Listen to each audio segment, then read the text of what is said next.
नमस्कार विद्यार्थी मित्र मैत्रिणींनो, सह्याद्री IAS मध्ये आपल्या सर्वांचं स्वागत आहे।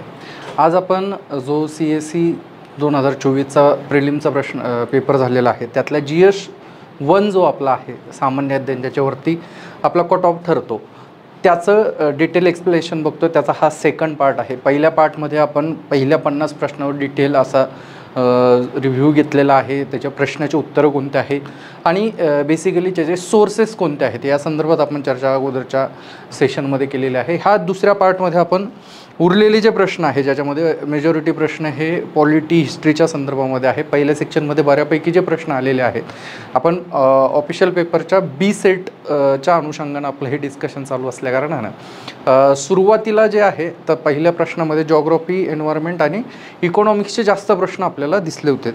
आता इथून पुढे जे प्रश्न आहेत त्यात बऱ्यापैकी IRचे काही प्रश्न आहेत, पॉलिटीचे आहेत, त्याच्यानंतर हिस्ट्रीचे देखील प्रश्न त्यामध्ये समाविष्ट आहेत। सो हे प्रश्न बघत असताना आपला बेसिकली क्रायटेरिया तोच आहे की आपल्याला एकतर सगळ्यात पहिले प्रश्नाचं उत्तर काय आहे, त्या उत्तरापर्यंत कसं जायचं, त्याचे सोर्सेस काय आहेत, जेणेकरून नेक्स्ट इयरला ज्यावेळेस तुम्ही काही प्रिपरेशन करणारे विद्यार्थी आहेत, नेक्स्ट इयरला जर तुम्हाला त्याची प्रिपरेशनची गरज पडली तर तुम्हाला ते लक्षात यायला हवं की आपल्याला कोणत्या सोर्सेसमधनं अभ्यास करायचा आहे, कशा स्वरूपाचा अभ्यास करायचा आहे आणि त्याला एकंदरीत कसा आयाम, कसा ॲप्रोच आपल्याला त्याच्यावरती UPSC प्रिलिमच्या दृष्टीनं ठेवता येईल, विशेषतः GSच्या अनुषंगानं ते आपल्याला बघायचं आहे।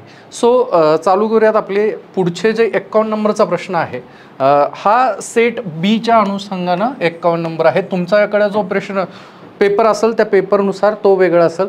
20-20च्या ब्लॉक्समध्ये हे प्रश्न दिलेले असतात, म्हणजे चेंज केलेले असतात बऱ्यापैकी वेळेस 20-20 किंवा 10च्या ब्लॉकमध्ये।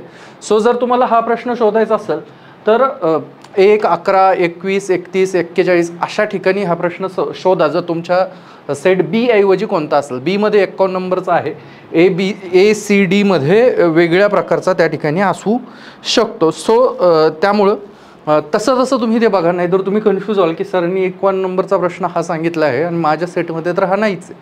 सो ते कन्फ्युजन टाळता येऊ शकतं। आता आपल्याला 51व्या प्रश्नामध्ये जे साहेल रिजन आहे आफ्रिकेमधलं, आफ्रिकन कॉन्टिनेंटमधलं, त्याच्या संदर्भातला प्रश्न हा मॅपिंगच्या रिलेटेड तुम्ही म्हणू शकता किंवा त्याला मॅपिंग प्लस त्याला तुम्ही करंटशी जोडू शकता। म्हणजे तुम्हाला लक्षात येतं की UPSC जे प्रश्न फ्रेम करते आहे, इव्हन GSमध्ये मेन्सच्या GSमध्ये देखील त्यांनी GS2चा वाटणारा प्रश्न आपल्याला GS3मध्ये कधी कधी होतो, GS3चा वाटणारा प्रश्न GS1मध्ये कधी कधी होतो।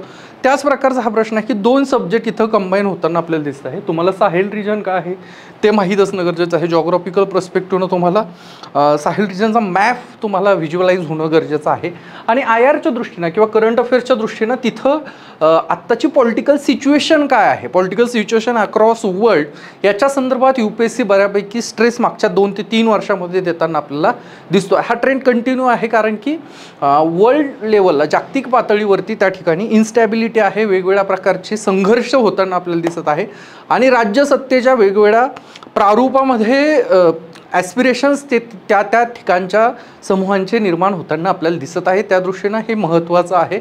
सो जे साहेल रिजन आहे, साहेल रिजनमध्ये बेसिकली जो आपला नॉर्थचा एक पट्टा येतो आफ्रिकन मॅपमध्ये, तो सोडला तर त्याच्या खालचा जो इमिडिएट रिजन आहे वरच्या नॉर्थच्या आफ्रिकन कॉन्टिनेंटच्या नॉर्थमध्ये जे काही मेडिटेरियन सीला जे काही राष्ट्रराज्य जोडून आहेत ते सोडले की त्याच्या इमिडिएट खालचे जो एक पट्टा येतो त्याला साहेल रिजन असं त्या ठिकाणी म्हणतात। साहेल रिजनमध्ये बऱ्यापैकी वेळेस त्यांनी प्रश्न काय विचारला तो आपण बघूयात की there is a instability and worsening security situation in the Sahel region. हे स्टेटमेंट करेक्ट आहे कारण की या भागामध्ये प्रचंड प्रमाणामध्ये उद्रेक चालू आहे, प्रचंड प्रमाणामध्ये त्या ठिकाणी प्रॉब्लेम्स त्या ठिकाणी चालू आहेत आणि सशस्त्र उठावं तिथं होत आहेत, युद्ध होत आहेत, युद्धाची भूमी हे रिजन बनलेलं आहे।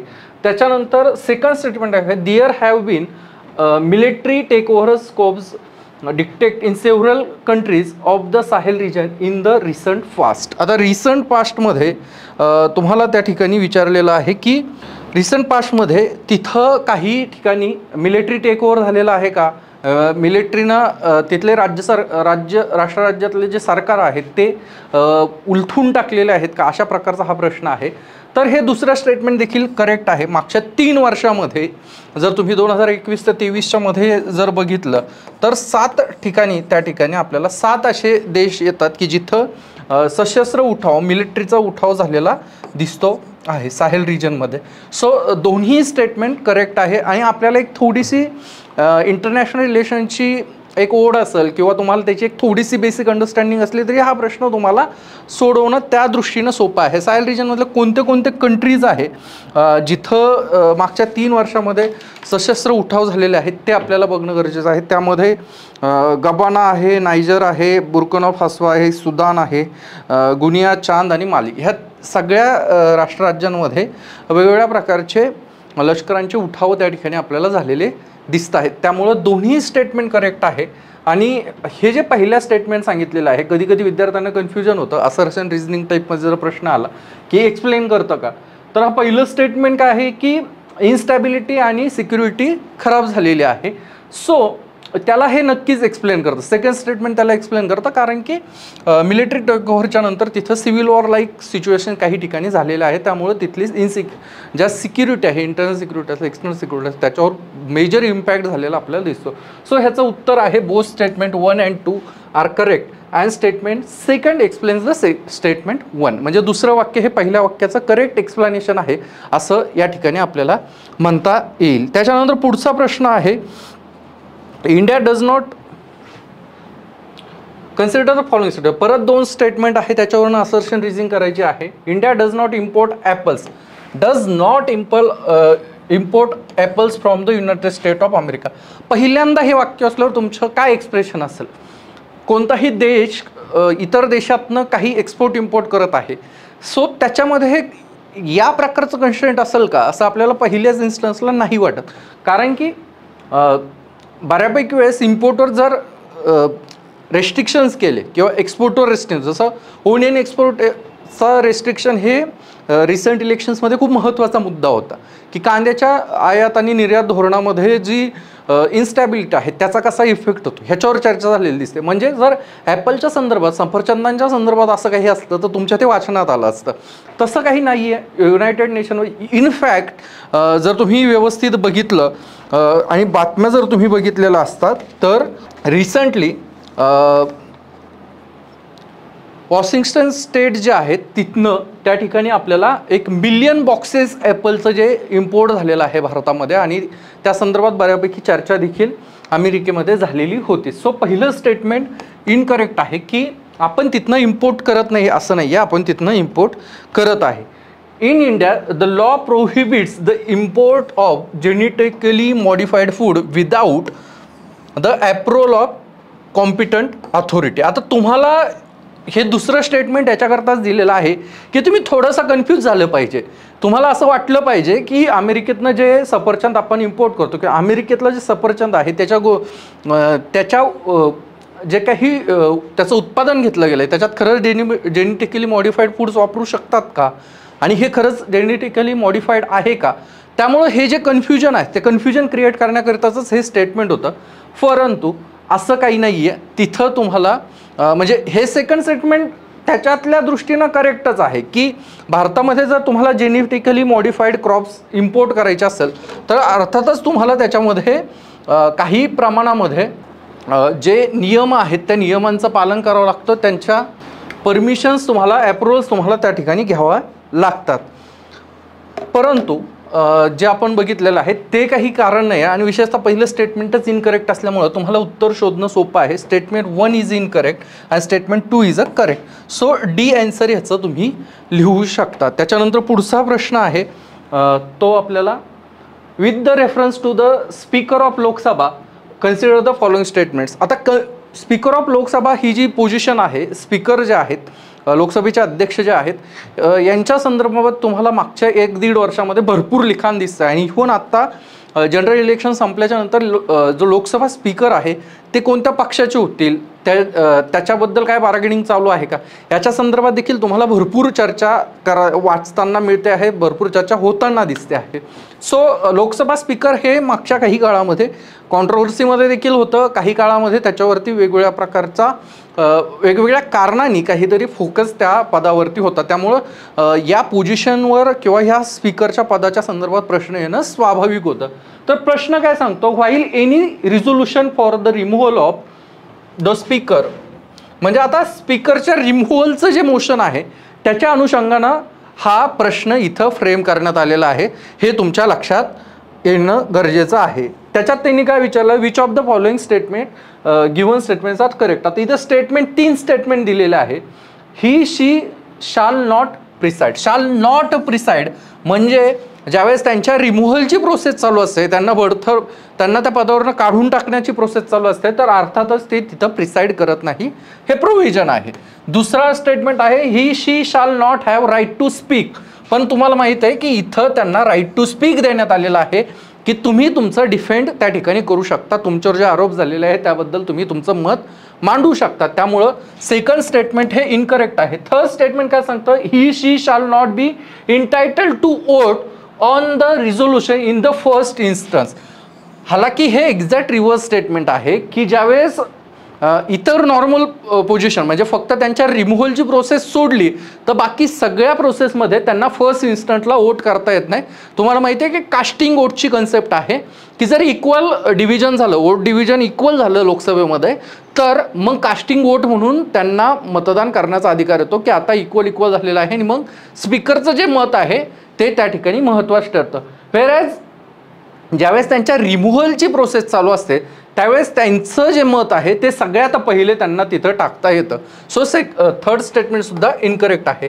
सो अबो करेक्टमध्ये तुमचं उत्तर आहे ए, ओनली 1 करेक्ट. पहिलंच वाक्य फक्त इथं करेक्ट आहे, हे तुमच्या लक्षात आलं असेल. आणि हा प्रश्न कम्पॅरेटिव्हली सोपा होता जर स्पीकरची पोझिशनबद्दल तुम्ही तुमच्यात थोडीशी क्युरियोसिटी, म्हणजे तुम्हाला इथं कळतं आहे की UPSCची डिमांड काय आहे की तुमच्यामध्ये एक थोडीशी क्युरियोसिटी असणं गरजेचं आहे की खरंच तुम्हाला या गोष्टी कळता, म्हणजे ज्या गोष्टीवर चर्चा होते आहे, ज्या पदांच्या संदर्भामध्ये वेगवेगळ्या प्रकारचे डिबेट्स होत आहे, तुम्हाला त्याच्या संदर्भामध्ये काही चर्चा आहे का, काही क्युरियोसिटी आहे का, तुम्ही त्याच्याबद्दल एक्स्ट्राचं काही वाचता आहेत का, किंवा बॅक टू बेसिक जाऊन तुम्ही कॉन्स्टिट्यूशनमध्ये नेमके स्पीकरचे काय प्रोव्हिजन्स आहेत ते वाचता आहात का, हे यातनं आपल्याला दिसून येतं आहे.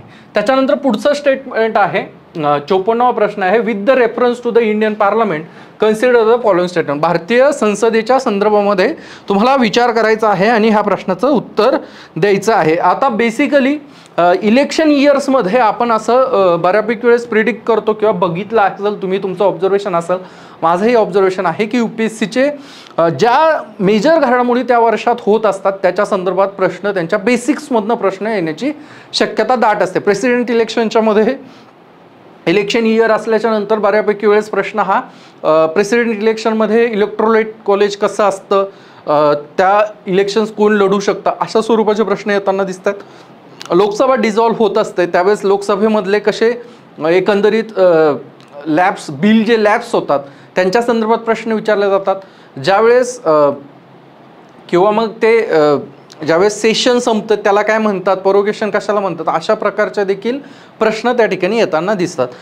इलेक्शन झाल्याच्या नंतरच्या इयरमध्ये जे पोस्ट पोल सर्व्हेजमधनं काही इन्फॉर्मेशन बाहेर येते की समजा वुमन्स पर्सेंटेज किती आहे, वुमन्स MPs किती इलेक्ट झालेले आहेत, वुमन्सचं वोटिंग पर्सेंटेज किती आहे, या अनुषंगाने देखील प्रश्न तुम्हाला सबसिक्वेंट इयर्समध्ये येताना दिसतात. त्याच पठडीतला हा एक प्रश्न आहे 54 नंबरचा, with reference to the Indian parliament consider the following statement, a bill pending in the Lok Sabha lapses on its dissolution. आता हे वाक्य करेक्ट आहे का, तर नक्कीच आहे. जे बिल लोकसभेमध्ये पेंडिंग आहे ते बिल त्या ठिकाणी लोकसभा डिझॉल्व्ह झाल्याच्या नंतर त्या ठिकाणी ते लॅप्स होतं. एकतर ते ओरिजिनेटेड फ्रॉम लोकसभा असेल तर नक्कीच ते लॅप्स होतं. त्याच्यानंतर bill pass bye the Lok Sabha and pending in the Rajya Sabha lapses on the dissolution of the Lok Sabha, म्हणजे जे बिल लोकसभेमधनं पास झालेलं आहे आणि राज्यसभेत पेंडिंग आहे ते देखील बिल काय होतं, डिझॉल्व्ह झाल्याच्या नंतर, लोकसभा डिझॉल्व्ह झाल्याच्या नंतर ते सुद्धा बिल लॅप्स होतं. त्या अनुषंगानं जर बिल आणायचं असेल तर नवीन जे सरकार निवडून येईल त्याला ते परत बिल इंट्रोड्यूस करावं लागतं लोकसभेमध्ये आणि त्याच्यानंतर ते त्यांना पुढं देता येतं. तिसरं स्टेटमेंट म्हणजे पहिले दोन्ही स्टेटमेंट काय आहे हेही स्टेटमेंट करेक्ट आहे, हेही स्टेटमेंट करेक्ट आहे. आता तिसरं स्टेटमेंट काय आहे, a bill in regarding to which the president of India notified his her intention to summon the house to a joint sitting lapses on the dissolution of the Lok Sabha. म्हणजे ज्या विधेयकाच्या संदर्भामध्ये लोकसभा आणि राज्यसभेत एकमत नाही आहे आणि प्रेसिडेंटकडं ती गोष्ट गेलेली आहे की आता या बिल करता जे जाणारं गव्हर्नमेंट आहे त्यानं जर असं सजेस्ट केलं की ह्याच्यावरती आपल्याला जॉईंट सिटिंग असणं गरजेचं आहे, तर मग त्या जॉईंट सिटिंग आणणं गरजेचं आहे असं ज्यावेळेस सांगितलेलं आहे आणि प्रेसिडेंटने ती इंटेंट केलं आहे की आता आपण ह्याच्यावर जॉईंट सिटिंग मागवणार आहोत, तर त्या कंडिशनमध्ये तुम्हाला लक्षात येतं की बिल लॅप्स होत नाही, कारण की जॉईंट सिटिंग हे नंतर पार्लमेंट परत लोकसभा आपण स्थापन केल्याच्या नंतर तुम्हाला याच्यावरती जॉईंट सिटिंग होण्याची संभावना दिसून येते. सो ह्याचं उत्तर आहे 1 and 2 करेक्ट. थर्ड स्टेटमेंट हे इनकरेक्ट त्या ठिकाणी आहे. 55वा प्रश्न आहे, with reference to the parliament of India consider the following statement. संसदेच्या अनुषंगानेच पुढचाही प्रश्न आहे, त्याच्यामध्ये तुम्हाला बघायचं आहे की नेमकी काय गोष्ट त्या ठिकाणी आपल्याला दिसून येत आहे. सो प्रश्न पहिला आहे, progression of the house by president of India does not require हे महत्त्वाचं कीवर्ड आहे, advice of the council of minister. आता काउन्सिल ऑफ मिनिस्टर्सची जी ॲडवाईज आहे त्याच्या संदर्भात हा प्रश्न आपल्याला दिसून आहे की राष्ट्रपती जे काम करतात किंवा लोकसभेच्या किंवा संसदेच्या अधिवेशनाच्या संदर्भामध्ये जे काही कामं करतात त्याच्या संदर्भात तुम्हाला एक गोष्ट लक्षात घेणं गरजेचं आहे. आता जे प्रोगेशन ऑफ हाऊस आहे त्याच्यामध्ये प्रेसिडेंटला काउन्सिल ऑफ मिनिस्टरची जे सजेशन आहे, ॲडवाईज आहे, ती घेणं गरजेची त्या ठिकाणी लक्षात घ्या की ती आवश्यक आहे, तरच ते प्रोगेट करू शकतात, प्रेसिडेंट हाऊसला प्रोगेट करू शकतात. त्यामुळं पहिलं स्टेटमेंट जे आहे ते इनकरेक्ट आहे. दुसरं आहे, progression of the house is generally done after the house is adjourned signed die, but there is a no bar to President of India prorogating the house which is in a session. आता third statement काय सांगतं की आपल्याला माहीत आहे की session sine डाय ज्यावेळेस त्या ठिकाणी सांगितलं जातं, ॲडजॉर्न साईन डाय म्हणजे अनिश्चित कालाकरता त्या ठिकाणी एखादं अधिवेशन आहे, अनिश्चित कालाकरता ज्यावेळेस लोकसभेचे स्पीकर स्थगित करतात किंवा राज्यसभेचे चेअरमन स्थगित करतात, त्याच्यानंतर मग त्याला प्रोगेट त्या ठिकाणी त्या सेशनला केल्या जातं. परंतु जे सेशन ह्याच्यात काय महत्त्वाचं आहे की there is a no bar on to the president of India prorogating the house which is in the session. म्हणजे जे सेशन चालू असलेल्या हाऊसला प्रोगेट करण्याचं कंपल्शन तुम्ही त्याच्यावरती म्हणजे त्याच्यावरती त्यांना काही निर्बंध असे प्रेसिडेंटवर नाही आहे. सो त्यांच्या दृष्टीनं त्यांना जर ते प्रोगेट करायचं ते करू शकतात. सो सेकंड स्टेटमेंट हे जे आहे ते करेक्ट त्या ठिकाणी आहे. थर्ड स्टेटमेंट आहे, dissolution of the Lok Sabha is done by the president of India who save in a exceptional circumstances does so on the advice of the council of minister. म्हणजे third स्टेटमेंटमध्ये असं आहे की dissolution of Lok Sabha is done by the president of India who save in a exceptional circumstances. म्हणजेच जर exceptional circumstances असले, exceptional circumstances म्हणजे काय, कधी कधी डिझोल्युशन लोकसभेचं करू शकतो राष्ट्रपती. एकतर ज्या सरकारकडे बहुमत आहे त्या सरकारनं जर राष्ट्रपतींना असं ॲडवाईज केलं प्रधानमंत्र्यांनी त्यांच्या काउन्सिलना की आता आपल्याला सेशन डिझॉल्व करायचं आहे, तर राष्ट्रपती ते करू शकतात. आणि ज्या केसमध्ये त्यांना असं वाटलं की आता प्रेसिडेंटला जर असं वाटतंय, राष्ट्रपतींना असं वाटतंय की जे सरकार आहे, इन्कम्बंट गव्हर्नमेंट आहे, त्यांच्याकडं ते मेजॉरिटी नाही आहे, सो त्यांना ती त्यांच्या ॲडवाईसला कंपल्सरी फॉलो करणं नेसेसरी नाही. तिथं ते त्यांच्या डिस्क्रिशनवर देखील सेशन जे आहे, लोकसभा जे आहे डिझॉल्व करू शकतात.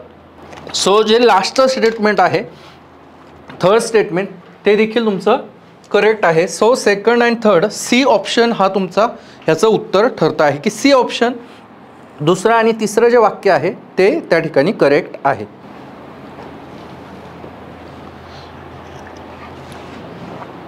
ओके. सो पुढचा प्रश्न आपण बघणार आहोत.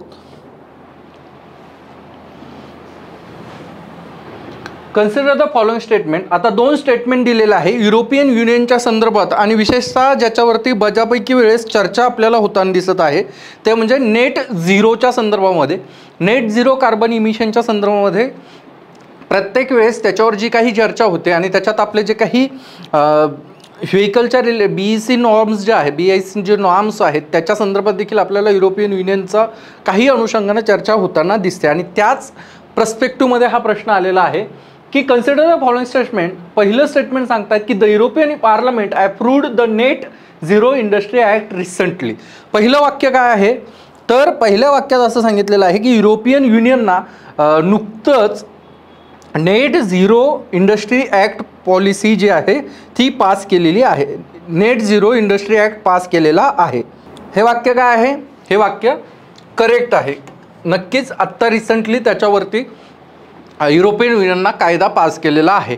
पण स्टेटमेंट सेकंड काय आहे, स्टेटमेंट सेकंड असं सांगतं की the European Union intended to achieve carbon neutrality by 2014 and therefore aims to develop all of its own clean technology by that time. So इथलं जे इयर आहे ते चुकीचं आहे. युरोपियन युनियनना 2040 नव्हे तर 2050 पर्यंत कार्बन न्यूट्रॅलिटीचं टार्गेट त्या ठिकाणी ठेवलेलं आहे. सो पहिलं स्टेटमेंट करेक्ट आहे, सेकंड स्टेटमेंट चुकलेलं आहे. आणि तुम्हाला माहिती आहे की ह्या असर्शन रिझनिंगमध्ये एक स्टेटमेंट करेक्ट आणि एक स्टेटमेंट चुकीचं असलं की थर्ड आणि फोर्थच ऑप्शन बघायचा, फर्स्ट आणि सेकंड ऑप्शन बघण्याची गरज नाही. कारण फर्स्ट अँड सेकंड ऑप्शनमध्ये एनी हाऊ दोन्ही स्टेटमेंट करेक्ट आहे असं पहिलं वाक्य आहे. एक कोणतं आलं म्हणजे इथं हे टाईम जे तुमचा सेव्ह करायचा आहे, एक्झाम हॉलमधला जो टाईम सेव्ह करायचा आहे त्याकरता हे महत्त्वाचं आहे. असर्शन रिझनिंगचं आलं आणि एक वाक्य करेक्ट असलं आणि एक चुकीचं असलं की ह्या C आणि D मध्ये काय आहे ते बघायचं आहे. याच्यानंतर पुढचा जो प्रश्न आहे तो आपण बघणार आहोत. पुढचा प्रश्न व्हेनेझुएलामधला आहे, IR रिलेटेड आहे. तुमच्या एक लक्षात आलेलं आहे की आजच्या लेक्चरमध्ये बऱ्यापैकी प्रश्न हे पॉलिटी IRच्याच अनुषंगानं आपल्याला दिसून येत आहे. कारण की पहिलं जे सेशन झालं आपलं त्याच्यामध्ये पॉलिटी आणि IRचे प्रश्न खूपच कमी होते. याच्यामध्ये कन्सिडर द फॉलोइंग स्टेटमेंट. आता दोन स्टेटमेंट दिलेले आहे. व्हेनेझुएलाच्या अनुषंगानं हा प्रश्न आलेला आहे की recently Venezuela has achieved a rapid recovery from economic crisis. खरंच इकॉनॉमिक क्रायसिसमधनं रॅपिड रिकव्हरी झालेली आहे का, तर अर्थातच तिथनं रॅपिड इन्क्वायरी त्या व्हेनेझुएलामध्ये आपल्याला झालेली दिसून येत नाही आहे. तिथं इकॉनॉमिक क्रायसिस आज देखील चालू आहे. तिथं बेरोजगारीचं जे प्रमाण आहे ते जवळपास 20% आसपास आलेलं आहे. त्याच्यानंतर व्हेनेझुएलामधनं जे लोक आहेत त्यांचं दुसऱ्या देशामध्ये जाण्याचं जे प्रमाण आहे ते प्रचंड वाढलेलं आहे. जवळपास 80 लाख लोक हे व्हेनेझुएला सोडून दुसरीकडे रिलोकेट झालेलं आहे इकॉनॉमिक क्रायसिसमुळं. सो हे स्टेटमेंटमधलं पहिलं तर वाक्य चुकीचंच आहे. And succeeded in preventing its people from fleeing migrating to other countries. हे स्टेटमेंट चुकीचं आहे. जवळपास 80 लाख लोक हे विस्थापित झालेले आहेत आणि या 80 लाखपैकी 60 लाख लोक हे लॅटिन अमेरिका आणि कॅरिबियन आयलँडच्या त्या भागामध्येच विस्थापित झालेले आहे. असं म्हटलं जातं की लॅटिन अमेरिकेमधलं हे सगळ्यात मोठं फोर्स्ड मायग्रेशन त्या ठिकाणी आहे जे लोकांचं व्हेनेझुएलामध्ये घडून येत आहे. आता सेकंड स्टेटमेंट बघू. आता असं असर्शन रिझनिंगच्या ह्याच्यामध्ये जर पहिलं वाक्य बरोबर चुकलं आणि हे तुम्ही कन्फर्म असाल की तुमचं डायरेक्ट उत्तर निघतं ते म्हणजे तुमचा D ऑप्शन, तरी देखील आपण गडबड न करता सेकंड स्टेटमेंट बघायचं आहे. Venezuela has the world largest oil reserve आहे. सगळ्यात मोठे जे तेलाचे साठे व्हेनेझुएलामध्ये आहे का, अशा प्रकारचं हे सेकंड स्टेटमेंट आहे. तुम्ही जर ऑप्शन्सवरनं गेला तर तुम्ही म्हणा सर हे करेक्ट आहे, कारण की दुसरं तर असं ऑप्शन नाही की दोन्ही स्टेटमेंट चुकीचे आहे. पण तुम्हाला फॅक्च्युअली देखील जर तुम्हाला माहीतच नसेल तर ठीक आहे, पण माहीत असणं देखील अपेक्षित आहे. कारण ऑइलच्या संदर्भामध्ये, तेलाच्या संदर्भामध्ये आणि एनर्जीच्या संदर्भामध्ये UPSCचा बऱ्यापैकी फोकस आहे. UPSCच्या प्रिलिमच्या पेपरवरून तुम्हाला एक गोष्ट लक्षात येते की जे फ्युचरिस्टिक चॅलेंजेस ह्युमन रेसच्या समोर आहे त्यात बऱ्यापैकी वेळेस त्याच्यावरती प्रश्न येतात. तुमचं एनर्जी आहे, सस्टेनेबल डेव्हलपमेंट आहे, क्लायमेट क्रायसिस आहे, कन्झर्वेशन ऑफ फॉरेस्ट आहे. या अनुषंगानं तुम्हाला बऱ्यापैकी प्रश्न देतात. ह्युमन्सच्या संदर्भात समोरचं जे महत्त्वाचं चॅलेंज ते आहे की डेमोक्रॅटिक सेटअप भरपूर देशांमध्ये उद्ध्वस्त होताना दिसतो आहे. त्याच्यावरती UPSC बऱ्यापैकी वेळेस फोकस करते आहे, काही सीज जे असतात जे नेहमी चर्चेत असतात, त्यांच्यावर वादविवाद होत असतात, त्यांच्या अनुषंगाने देखील इंटरनॅशनल सिक्युरिटीला त्याचा कसा थ्रेट आहे त्या दृष्टीनं देखील प्रश्न विचारले जातात. क्लायमेट चेंज म्हणजे जर समजा कोणत्या प्रकारचे क्लायमेटिकल इफेक्ट मागच्या एका वर्षामध्ये झालेले आहेत आणि त्याला बेसिक जे जॉग्राफी आहे जे त्याला कारणीभूत ठरतं आहे त्याच्यावरती देखील प्रश्न UPSC विचारतं. एकंदरीत सांगण्याचा उद्देश असा आहे की तुम्ही UPSCचा प्रिलिमचा अभ्यास करताना तुमचा हा अभ्यास करण्याचा पर्स्पेक्टिव्हही असाच असला पाहिजे की यामध्ये अशा अशा प्रकारचे प्रश्न विचारले जातात. तर आपण ज्यावेळेस पेपर वाचतो, ज्यावेळेस आपण पुस्तक वाचतो आहोत, NCERT वाचतो आहोत, रेफरन्स बुक वाचत आहोत, त्यावेळेस आपला जो ॲटिट्यूड आहे त्या प्रश्नाला बघणं, त्या प्रश्नाचं लक्ष देणं हा त्या स्वरूपाचा त्या ठिकाणी असणं अपेक्षित आहे. सो ह्याचं जे उत्तर येईल ते उत्तर येईल D. स्टेटमेंट 1 हे इनकरेक्ट आहे कारण की तर अजूनही इन्स्टॅबिलिटी आहे, मायग्रेशन आहे, इकॉनॉमिक क्रायसिस आहे.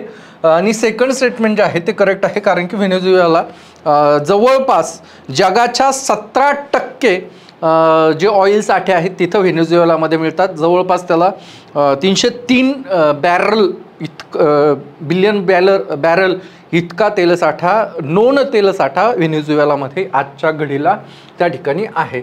सो 58वा प्रश्न आहे, काय आहे, with reference to digital India land records, digital India land records modernisation programme consider the following.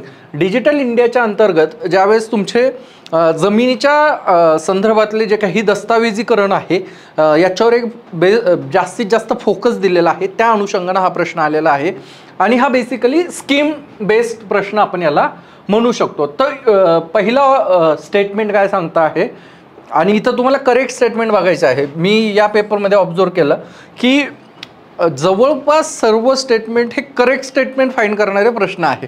Incorrect statement find करण्यामध्ये UPSC जास्त जाताना आपल्याला दिसत नाही आहे. To implement the scheme central government provides 100% funding. 100% funding या ठिकाणी आपल्याला या अनुषंगानं दिसून येते आहे का, हे महत्त्वाचं त्या ठिकाणी ठरतं आहे. सगळ्यात पहिलं आहे की 100% फंडिंग ही सेंट्रल गव्हर्नमेंट लँड मॉडर्नायझेशनमध्ये डिजिटल इंडियाच्या अंतर्गत देते. Under the scheme cadastral maps are digitised.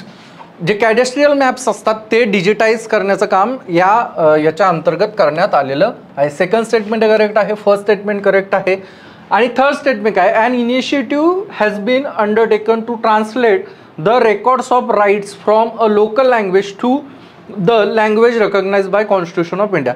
म्हणजे भारताच्या संविधानात 8व्या अनुसूचीमध्ये जे 22 भाषा दिलेल्या आहेत त्या 22 भाषेमध्ये हे लँड रेकॉर्ड ट्रान्सलेटेड करण्याचा इनिशिएटिव्ह देखील या स्कीमच्या अंतर्गत घेण्यात आलेला आहे. सो थर्ड स्टेटमेंट देखील करेक्ट आहे. सो तुमचं जे आन्सर येईल ते आहे 1, 2, 3 करेक्ट. म्हणजे D हा ऑप्शन जो आहे तो तुमचा त्या ठिकाणी करेक्ट असणार आहे. याच्या पुढचा जो प्रश्न आहे तो प्रधानमंत्री सुरक्षित मातृत्व योजनेच्या संदर्भामध्ये प्रधानमंत्री सुरक्षित मातृत्व अभियान यामध्ये हा प्रश्न आपल्याला दिसून येत आहे. या स्टेटमेंटमध्ये या प्रश्नामध्ये सगळ्यात महत्त्वाची गोष्ट आहे ती म्हणजे the scheme guarantees a minimum package of antenatal care services to women in their second and third trimesters of a pregnancy. हे करेक्ट आहे. त्याच्यामध्ये तुम्हाला त्या ठिकाणी जे प्रेग्नेन्सीचं सेकंड आणि थर्ड ट्रायमिस्टर्स असतात त्याच्यामध्ये एव्हरी मंथच्या 9th डेला त्या ठिकाणी प्रेग्नंट वुमन जे आहेत त्यांच्या संदर्भामध्ये ही गोष्ट त्या ठिकाणी प्रोव्हाइड केली जाते. सो इतका पार्ट जो आहे तो स्टेटमेंटचा करेक्ट आहे. पुढचा आहे की 6 months post delivery health care services in any government health facility. So हा जो सेकंड 6 महिन्याच्या पोस्ट डिलेव्हरीचा जो काही वाक्य आहे ते चुकीचं आहे. पोस्ट डिलेव्हरी सर्व्हिसच्या संदर्भामध्ये सुरक्षित मातृत्व योजनेमध्ये काही एक नमूद केलेलं नाही आहे. त्यामुळं जरी ह्याचा अर्ध वाक्य बरोबर असलं तरी हे पूर्ण वाक्य चुकीचं असल्या कारणाने पहिलं स्टेटमेंट इनकरेक्ट आहे. पुढचं स्टेटमेंट काय आहे, under this scheme private sector health care. Private sector health care. आता तुम्ही तर कन्फ्यूज होऊ शकता त्यामुळे हे वाक्य पूर्ण व्यवस्थित वाचा की private sector health care providers of certain specialities can volunteer to provide service at a nearby government health facilities. आणि हे वाक्य करेक्ट आहे की प्रायव्हेट सेक्टरचे जे हेल्थकेअर युनिट्स आहेत, जे काही गोष्टींच्या बाबतीत स्पेशलाइज आहेत, ते नियर बाय जे काही गव्हर्नमेंट फॅसिलिटीज आहेत तिथं त्यांच्याशी व्हॉलंटरी कॉन्ट्रीब्युशन करू शकतात, ते तिथं काम करू शकतात. सेकंड स्टेटमेंट करेक्ट आहे, त्यामुळे उत्तर येईल बी, सेकंड स्टेटमेंट करेक्ट. पुढचा जो प्रश्न आहे तो आपला परत हा स्कीम बेस प्रश्न लगातार 3 आलेले आहेत. तिसरा प्रश्न आहे प्रधानमंत्री श्रमयोगी मानधन याच्या संदर्भामधला हा प्रश्न आहे. श्रमयोगी मानधनाच्या संदर्भातला प्रश्न आहे. त्यामध्ये असं सांगितलेलं आहे की पहिला जो ऑप्शन दिलेला आहे, पहिलं जे स्टेटमेंट दिलेलं आहे ते स्टेटमेंट असं सांगतं की the entry age group for enrolment in the scheme is 21 to 40. हा 21 to 40 नसून 18 to 40 आहे. म्हणजे तुम्ही लक्षात घ्या की पेपर सेट करताना तुम्हाला 21 हा जो आकडा आहे तो फक्त चेंज करून ऑप्शन दिलेला आहे आणि हा वाक्य पूर्ण चुकतं आहे. त्यामुळं ज्यावेळेस एखादी स्कीम बघता आहात त्या स्कीममध्ये त्याचा जो एनरोलमेंट एज आहे, एज जर फॅक्टर असेल तर ते एज खूप महत्त्वाचं ठरतं. आणि विशेषतः ज्या इन्शुरन्स स्कीम आहेत त्यामध्ये एजचा फॅक्टर इम्पॉर्टंट आहे. पेन्शन रिलेटेड ज्या स्कीम्स आहेत त्याच्यामध्येही महत्त्वाचं आहे. सो ते लक्षात घेणं गरजेचं आहे. एज ब्रॅकेट लक्षात ठेवावं लागेल. त्याच्यानंतर पुढचं वाक्य आहे, पहिलं वाक्य चुकलेलं आहे. दुसरं आहे की age specific contribution shall be made by the beneficiary. Age specific contribution आहे. एज स्पेसिफिक कॉन्ट्रीब्युशनचा उल्लेख त्याच्यामध्ये आहे की वयाच्या आधारावरती तुम्हाला त्याचं कॉन्ट्रीब्युशन पे करायचं आहे. तिसरं स्टेटमेंट आहे each subscribers under the scheme shall receive a minimum pension. Minimum pension इथं तुम्ही कन्फ्यूज होऊ शकता की त्यांनी किती कॉन्ट्रीब्यूट केलं, इरिस्पेक्टिव्ह ऑफ दॅट तुम्हाला मिनिमम 3,000 रुपये पर मंथ त्या ठिकाणी पेन्शन मिळणारच आहे. ज्यांनी या स्कीममध्ये पार्ट घेतलेला आहे, पार्टिसिपेट केलेले आहे. आफ्टर अटेंडिंग एज ऑफ 60 म्हणजे 18 ते 40 मध्ये तुम्ही एंट्री करू शकता आणि 60 वर्षाच्या झाल्याच्या नंतर मिनिमम तुम्हाला 3,000 पेन्शन हे मिळणारच आहे. सो थर्ड स्टेटमेंट ही करेक्ट आहे. Family pension is applicable to the spouse and unmarried daughters. आता ह्याच्यामध्ये एक प्रॉब्लेम आहे की ह्या जो म्हणजे इथपर्यंत जर वाक्य असलं असतं स्पाऊसपर्यंत तर हे वाक्य करेक्ट होतं, परंतु इथं त्यांनी अनमॅरिड डॉटर्स ॲड केलेलं आहे जे करेक्ट नाही आहे. स्पाऊसला म्हणजे त्यांची जी काही पत्नी असेल किंवा पती असेल यांना काय मिळतं आहे तर त्यांना त्या ठिकाणी 50% फॅमिली पेन्शन त्या ठिकाणी मिळत आहे. की फॅमिली पेन्शन किती आहे 50%, म्हणजे मिनिमम 1,500 पेन्शन हे त्यांना जे डिपेंडंट आहे त्यांना मिळतात, परंतु त्यामध्ये अनमॅरिड डॉटरचा समावेश त्या ठिकाणी नसतो. सो फोर्थ स्टेटमेंट देखील काय आहे इनकरेक्ट आहे. सेकंड आणि थर्ड करेक्ट आहे, त्याच्यामुळं उत्तर येईल बी, सेकंड अँड थर्ड करेक्ट. ह्याच्या पुढचाही प्रश्न परत त्या ठिकाणी गव्हर्नमेंट पॉलिसीच्या संदर्भामध्ये आहे, तो आपल्याला लक्षात घेणं गरजेचं आहे. Consider the following statement regarding नारी शक्ती वंदन अभियान. आता नारी शक्ती वंदन अभियान म्हणजे काय, तर जी कॉन्स्टिट्युशनल अमेंडमेंट आपण केलेली आहे महिलांना लोकसभा आणि विधानसभांमध्ये जे रिझर्वेशन द्यायचं आहे, विधान परिषदेत रिझर्वेशन नाही दिलेलं आहे, आपण राज्यसभेत देखील दिलेलं नाही आहे. लोकसभा विधानसभेच्या रिझर्वेशनच्या अनुषंगाने हा प्रश्न आहे आणि हा प्रश्न मोस्ट एक्सपेक्टेड प्रश्न होता कारण की याच्यावरती खूप डिबेट झालेलं होतं. सो पहिलं स्टेटमेंट आहे provisions will come into effect from 18th Lok Sabha. 18th Lok Sabha आहे का, नाही, प्रोबॅबली 19th लोकसभेमधून 19व्या लोकसभेपासून हे विधेयक अंमलात येण्याची शक्यता आहे. 18व्या लोकसभेपासून ते येण्याची शक्यता नाही आहे, कारण की बिल पास झाल्याच्या नंतर जे पहिलं सेन्सस होईल त्या सेन्ससच्या आधारावरती जे डिलिमिटेशन होईल त्या लिमिटेशनच्या नंतर ही रिझर्वेशन लागू होणार आहे. आणि ह्याच मेन त्या ठिकाणी काय आहे याच्यावरता क्रिटिसिझम आहे. म्हणजे आता याच्यानंतर जो काही पहिलं सेन्सस होईल ते कधी होईल कोणाला माहीत नाही, ते सेन्सस झाल्यावर त्याच्यावर जो डेटा येईल त्या डेटाच्या आधारावर डिलिमिटेशन होईल. डिलिमिटेशन काय होणार? डिलिमिटेशनवर 2 प्रश्न आहे. हा प्रश्न एक त्याच्यावर म्हणजे डायरेक्टली नसला तरी इनडायरेक्टली त्याच्यावर बेस्ड आहे. आणि पुढचा एक प्रश्न आहे की आतापर्यंत किती डिलिमिटेशन कमिशन्स भारतामध्ये बसवण्यात आलेले आहेत. तो थेट प्रश्न डिलिमिटेशनवर आहे. कारण की मागच्या वर्षभरामध्ये डिलिमिटेशनवर विशेषतः ज्यावेळेस नवीन संसद बनली आहे त्यावेळेनंतर डिलिमिटेशनवर खूप चर्चा त्या ठिकाणी झालेली आहे, वादविवाद झालेले आहे. सो 19व्या लोकसभेमध्ये हे नारी शक्ती वंदन विधेयक लागू होण्याची शक्यता आहे. त्याला काही लोक त्यामुळं जे क्रिटिसिझम करतात त्याला पोस्ट डेटेड चेकच्या स्वरूपामध्ये देखील टीका करताना दिसतात. त्याच्यानंतर this will be in force for 15 years after becoming an act. म्हणजे ज्यावेळेस हा कायदा अंमलात येईल त्याच्यानंतर 15 वर्ष हे आरक्षण असणार आहे आणि त्याच्यानंतर पार्लमेंट त्याला कंटिन्यू देखील करू शकते. जसं SC ST रिझर्वेशन आहे विशेषतः पार्लमेंटमधलं विधानसभा आणि विधान परिषदेमधलं जे रिझर्वेशन आहे त्याला कंटिन्यू करण्यात आलेलं आहे. तेच अप्लाय होतं इथं देखील की 15 वर्ष ही अट दिलेली आहे. 15 वर्षानंतर देखील तुम्ही त्याला कंटिन्यू करू शकता. There are provision for the reservation of seat for schedule caste woman within the quota reserved for the schedule caste. हे करेक्ट आहे. शेड्यूल कास्टचा जो कोटा आहे त्या कोट्यामध्येच तुम्हाला परत शेड्यूल कास्टला बिलॉंग करणाऱ्या वुमन्स करताचा सेपरेट कोटा ठेवायचा आहे. तो 33% आसपास असणार आहे. थर्ड देखील स्टेटमेंट करेक्ट आहे. सो पहिलं चुकलं आहे, दुसरं आणि तिसरं बरोबर आहे. सी उत्तर त्याचं येतं. Second and third statement are correct. त्याच्यानंतर पुढचा जो प्रश्न आहे तो देखील करंट अफेअर्सच्या रिलेटेड आहे. एक्सरसाइज मित्रशक्ती 2023च्या अनुषंगानं हा प्रश्न आलेला आहे. पहिलं वाक्य काय सांगतं? This was a joint military exercise between 2 देशांचे नाव सांगितले, भारत आणि बांगलादेशमध्ये जॉईंट मिलिटरी एक्सरसाइज आहे मित्रशक्ती 2023. तुम्हाला बऱ्यापैकी आयडिया असेल की हा देश बांग्लादेश नसून श्रीलंका आहे की श्रीलंकेसोबत आपण मित्रशक्ती अभियान त्या ठिकाणी करत असतो. त्याच्यानंतर पुढचं स्टेटमेंट आहे इट कमेन्स्ड इन औंध पुणे. आपण जिथनं लेक्चर घेतो तिथं मित्रशक्ती 2023 पार पडलेलं आहे औंधला. हे ऑलमोस्ट सगळ्यांना जे विशेषतः मराठीमध्ये देत आहेत किंवा महाराष्ट्रामध्ये देत आहेत त्यांना हिची आयडिया असणारच आहे. नोव्हेंबर 2023मध्ये त्या ठिकाणी हा प्रोग्राम इथं झालेला होता. त्याच्यानंतर joint response during counter terrorism operation was a goal of this operation. तुम्हाला माहिती आहे की बऱ्यापैकी वेळेस जे काही त्या ठिकाणी अशा एक्सरसाइज होतात त्याच्यामध्ये अँटी टेररिझम हे मेजर फोकस आपल्याला त्या ठिकाणी दिसून येतो. त्याच्यानंतर Indian air force was a part of this exercise.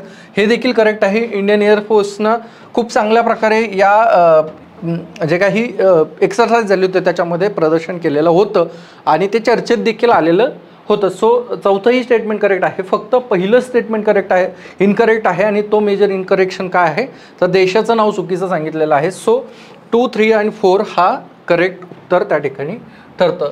63rd जे आहे a writ of prohibition is and order issued by the supreme court और हायकोर्ट. हायकोर्ट आणि सुप्रीम कोर्ट ज्यावेळेस प्रोहिबिशनचं रिट त्या ठिकाणी लागू करतात तर ते नेमकं कोणावर लागू करतात या अनुषंगानं प्रश्न आलेला आहे. पहिलं ऑप्शन आहे गव्हर्नमेंट ऑफिसर, दुसरं ऑप्शन आहे पार्लमेंट अँड लेजिस्लेटिव्ह असेंब्लीज, तिसरं ऑप्शनमध्ये लोअर कोर्ट आहे आणि चौथ्या ऑप्शनमध्ये government prohibiting it from unconstitutional policy. गव्हर्नमेंटला त्या ठिकाणी प्रोहिबिट करायचं आहे. पहिल्या याच्यामध्ये ऑफिसर्स आहेत, दुसऱ्या याच्यामध्ये पार्लमेंट, विधानसभा, संसद, विधिमंडळ यांचा ऑप्शन आहे.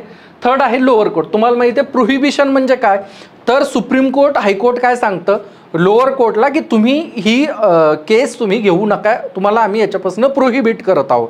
सो ते जजमेंट एक्सीड करण्याचा एक प्रश्न येऊ शकतो किंवा काही मॅटर्स हे सुप्रीम कोर्ट किंवा हायकोर्ट स्वतःकडे वळवू शकतात.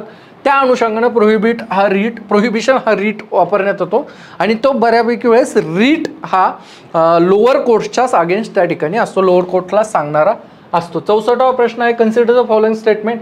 It is a governor of the state who recognize and declares any community of the state as a schedule tribe. आता तुम्हाला शेड्यूल ट्राईबच्या संदर्भामध्ये आणि विशेषतः भारतामध्ये वेगवेगळ्या प्रकारे आंदोलन आपल्याला होताना दिसत आहेत की ज्याच्यामध्ये कोणत्या कम्युनिटीला कोणत्या कॅटेगरीमध्ये त्या ठिकाणी टाकायचं ह्या अनुषंगाने डिबेट होताना दिसत आहे. परंतु मागच्या 1-1.5 वर्षातलं जे डिबेट आहे, इव्हन ज्या कॉन्स्टिट्यूशनल अमेंडमेंट झालेल्या आहे त्या अदर बॅकवर्ड क्लासेसच्या संदर्भामध्ये झालेला आहे किंवा रोहिणी आयोगाचा कमिशनचा जो रिपोर्ट आहे तो देखील ओबीसीच्या इंटरनल कॅटेगरायझेशनचा होता. सो ओबीसी ही जास्तीत जास्त चर्चेत आलेली या ठिकाणी कम्युनिटी होती ज्याच्या अनुषंगानं आपल्याला वेगवेगळ्या प्रकारचे आंदोलनं होताना दिसत आहे. परंतु प्रश्न यूपीएससीनं हा ओबीसीबद्दल नाही विचारला, यूपीएससीनं तो एसटी बद्दल विचारलेला आहे, शेड्यूल ट्राईब्सबद्दल विचारलेला आहे. आणि शेड्यूल ट्राईबच्या संदर्भामध्ये तुम्हाला ही गोष्ट माहीत आहे की शेड्यूल ट्राईब ही रेकग्नाइज करायची असेल तर त्याकरता तुम्हाला प्रेसिडेंट राष्ट्रपतींचाच त्या ठिकाणी निर्णय अपेक्षित आहे. राष्ट्रपतींच्याच ऑर्डरनं त्या ठिकाणी ही गोष्ट साध्य होते. त्याच्यानंतर त्यामुळं पहिलं वाक्य चुकीचं आहे. दुसरं वाक्य आहे the community declare as a schedule tribe in a state need not be so in the another state. तुम्हाला माहिती आहे की काही ज्या कास्ट आहेत त्या एका राज्यामध्ये वेगळ्या कॅटेगरीत असतात, दुसऱ्या राज्यामध्ये वेगवेगळ्या कॅटेगरीमध्ये असतात. इव्हन महाराष्ट्रातल्या ज्या डिनोटिफाईड ट्राईब्स आहेत ज्याला आपण व्हीजेएनटी म्हणतो, ते यातलेही काही कॅस्ट ज्या आहेत त्या इतर राज्यांमध्ये एस टीमध्ये येतात, एस सीमध्ये येतात आणि महाराष्ट्रामध्ये त्या व्हीजेएनटीमध्ये येतात. सो हे नेसेसरी नाही आहे की एका राज्यामध्ये एखादी कम्युनिटी ही एस टीमध्ये असेल ती दुसऱ्या राज्यातही एस टीमध्येच असेल. आणि याच अनुषंगानं तुम्ही काही केसेस देखील बघता आहेत की वेगवेगळ्या कम्युनिटीज क्लेम करतात की इतर राज्यामध्ये ज्या समकक्ष कम्युनिटी आहेत त्या एस टीमध्ये आहे तर इथल्या देखील कम्युनिटीज एस टीमध्ये जायला पाहिजे. परंतु कॉन्स्टिट्यूशन लॉ काय सांगतो आपल्याला की अशी गरज नाही आहे की एका राज्यामध्ये एखादी कम्युनिटी एस टीमध्ये असेल तर ती दुसऱ्या राज्यामध्ये देखील कंपल्सरी एस टीमध्येच असायला हवी. आता ह्याचं कारण काय असतं? कारण की ज्याचा त्या स्पेसिफिक राज्यामध्ये त्या कम्युनिटीचा स्टेटस काय आहे, तिथली लँड होल्डिंग कशी आहे, त्यांचं ज्या प्रथा परंपरा आहेत त्या कशा आहेत, ते कोणत्या लोकेशनचे इनहॅबिटंट्स आहेत, त्यांची पॉप्युलेशन कशी ॲक्रॉस इंडिया, त्याची ॲक्रॉस स्टेट कशी डेन्सिटी आहे, या सगळ्या गोष्टींचे कन्सिडरेशन असतात. आणि त्यातनं मग ते एक्झामिनेशन होऊन ते रिपोर्ट्स बनतात आणि मग ती त्या कास्टला आपण या कॅटेगरीमध्ये टाकायचं की नाही ते बघत असतो. इव्हन महाराष्ट्रामध्ये काही कम्युनिटीज अशा आहेत की ते विदर्भात वेगळ्या कॅटेगरीत येतात, मराठवाड्यात वेगळ्या कॅटेगरीत येतात, पश्चिम महाराष्ट्रात वेगळ्या कॅटेगरीमध्ये येतात. सो अशाही कम्युनिटीज आहेत. इव्हन तुम्ही राज्याच्या अंतर्गत देखील काही कम्युनिटी अशा बघू शकतात. सो सेकंड जे स्टेटमेंट आहे ते करेक्ट आहे की गरज नाही आहे की ती कम्युनिटी सगळीकडं एस टीमध्येच असायला पाहिजे. पहिलं statement incorrect, second statement correct. Answer is a B, 2 only. Second statement correct. So second त्याचा आन्सर त्या ठिकाणी आहे. त्याच्यानंतर पुढचा जो प्रश्न आहे तो युनियन बजेटच्या संदर्भामध्ये आहे. काय प्रश्न आहे? The union finance minister on behalf of. आता वित्तमंत्री कोणाच्या बिहाफ बजेट पेश करतं हा पहिलं स्टेटमेंट आहे आणि त्याच्यामध्ये त्यांनी सांगितलेलं आहे की प्रधानमंत्र्याला बिहाफ करून त्या ठिकाणी फायनान्स मिनिस्टर ॲन्युअल बजेट त्या ठिकाणी प्रेझेंट करतात. परंतु आपल्याला माहिती आहे की आर्टिकल 112(1) मध्ये असं सांगितलेलं आहे की राष्ट्रपतींना बिहाफ करून आणि राष्ट्रपतींच्या पूर्व परवानगीने वित्तमंत्री काय करतात? बजेट पेश करत असतात. त्यामुळं पहिलं स्टेटमेंट हे इनकरेक्ट आहे. प्रधानमंत्री नाही तर राष्ट्रपतींच्या बिहाफमध्ये बजेट पेश केल्या जातं. At the union level no demand for grant can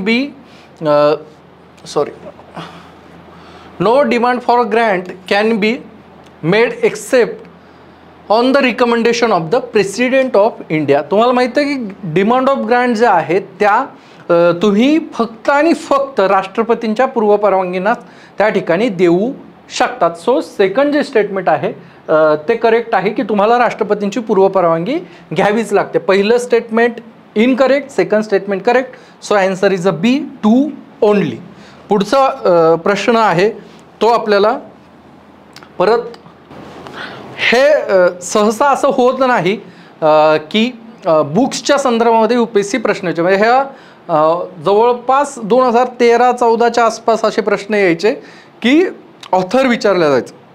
विशेषतः CAPF, CDS असे जे एक्झाम्स आहेत त्याच्यामध्ये हे प्रश्न तुम्हाला दिसतात.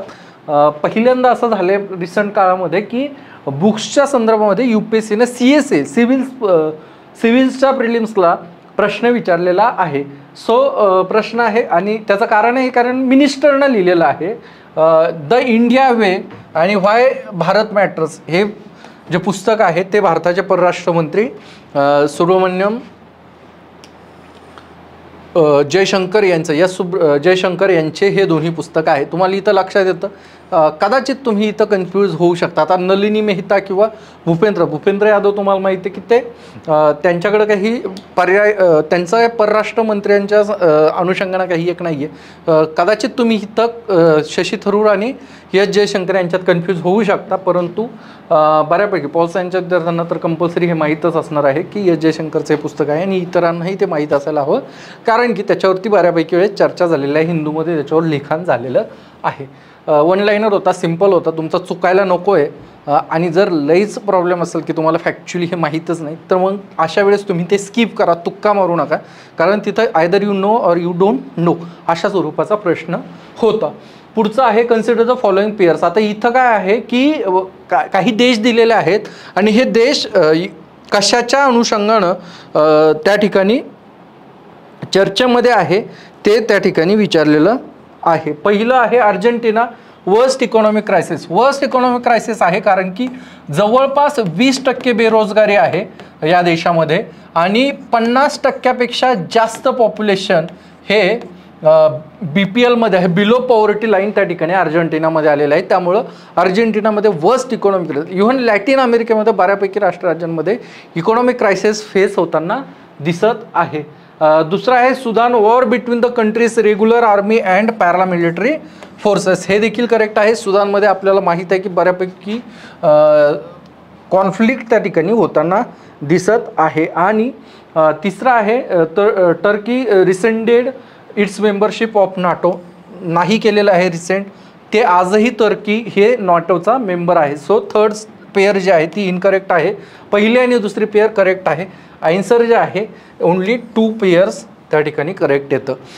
या अनुषंगानं तुम्हाला एक गोष्ट लक्षात आली असेल की जे प्रश्न ओन्ली 2, ओन्ली 1, ओन्ली 3च्या संदर्भात आहे जिथे इलिमिनेशन लागू होत नाही ते बऱ्यापैकी असे आहेत की जे तुम्हाला माहीत असणं UPSCला जास्तीत जास्त अपेक्षित आहे. सो तुम्ही थोडंसं एक रिव्ह्यू करू शकता. मागच्या वर्षी जे प्रचंड प्रश्न आलेले होते ज्यांना कट ऑफ इतका खाली गेला ते यावेळेस होताना दिसत नाही आहे. पुढचा प्रश्न आपण बघणार आहोत तो कशाच्या संदर्भात आहे तर स्टेटमेंट दिलेलं आहे समद पाईपलाईनच्या संदर्भामध्ये स्टेटमेंट आहे.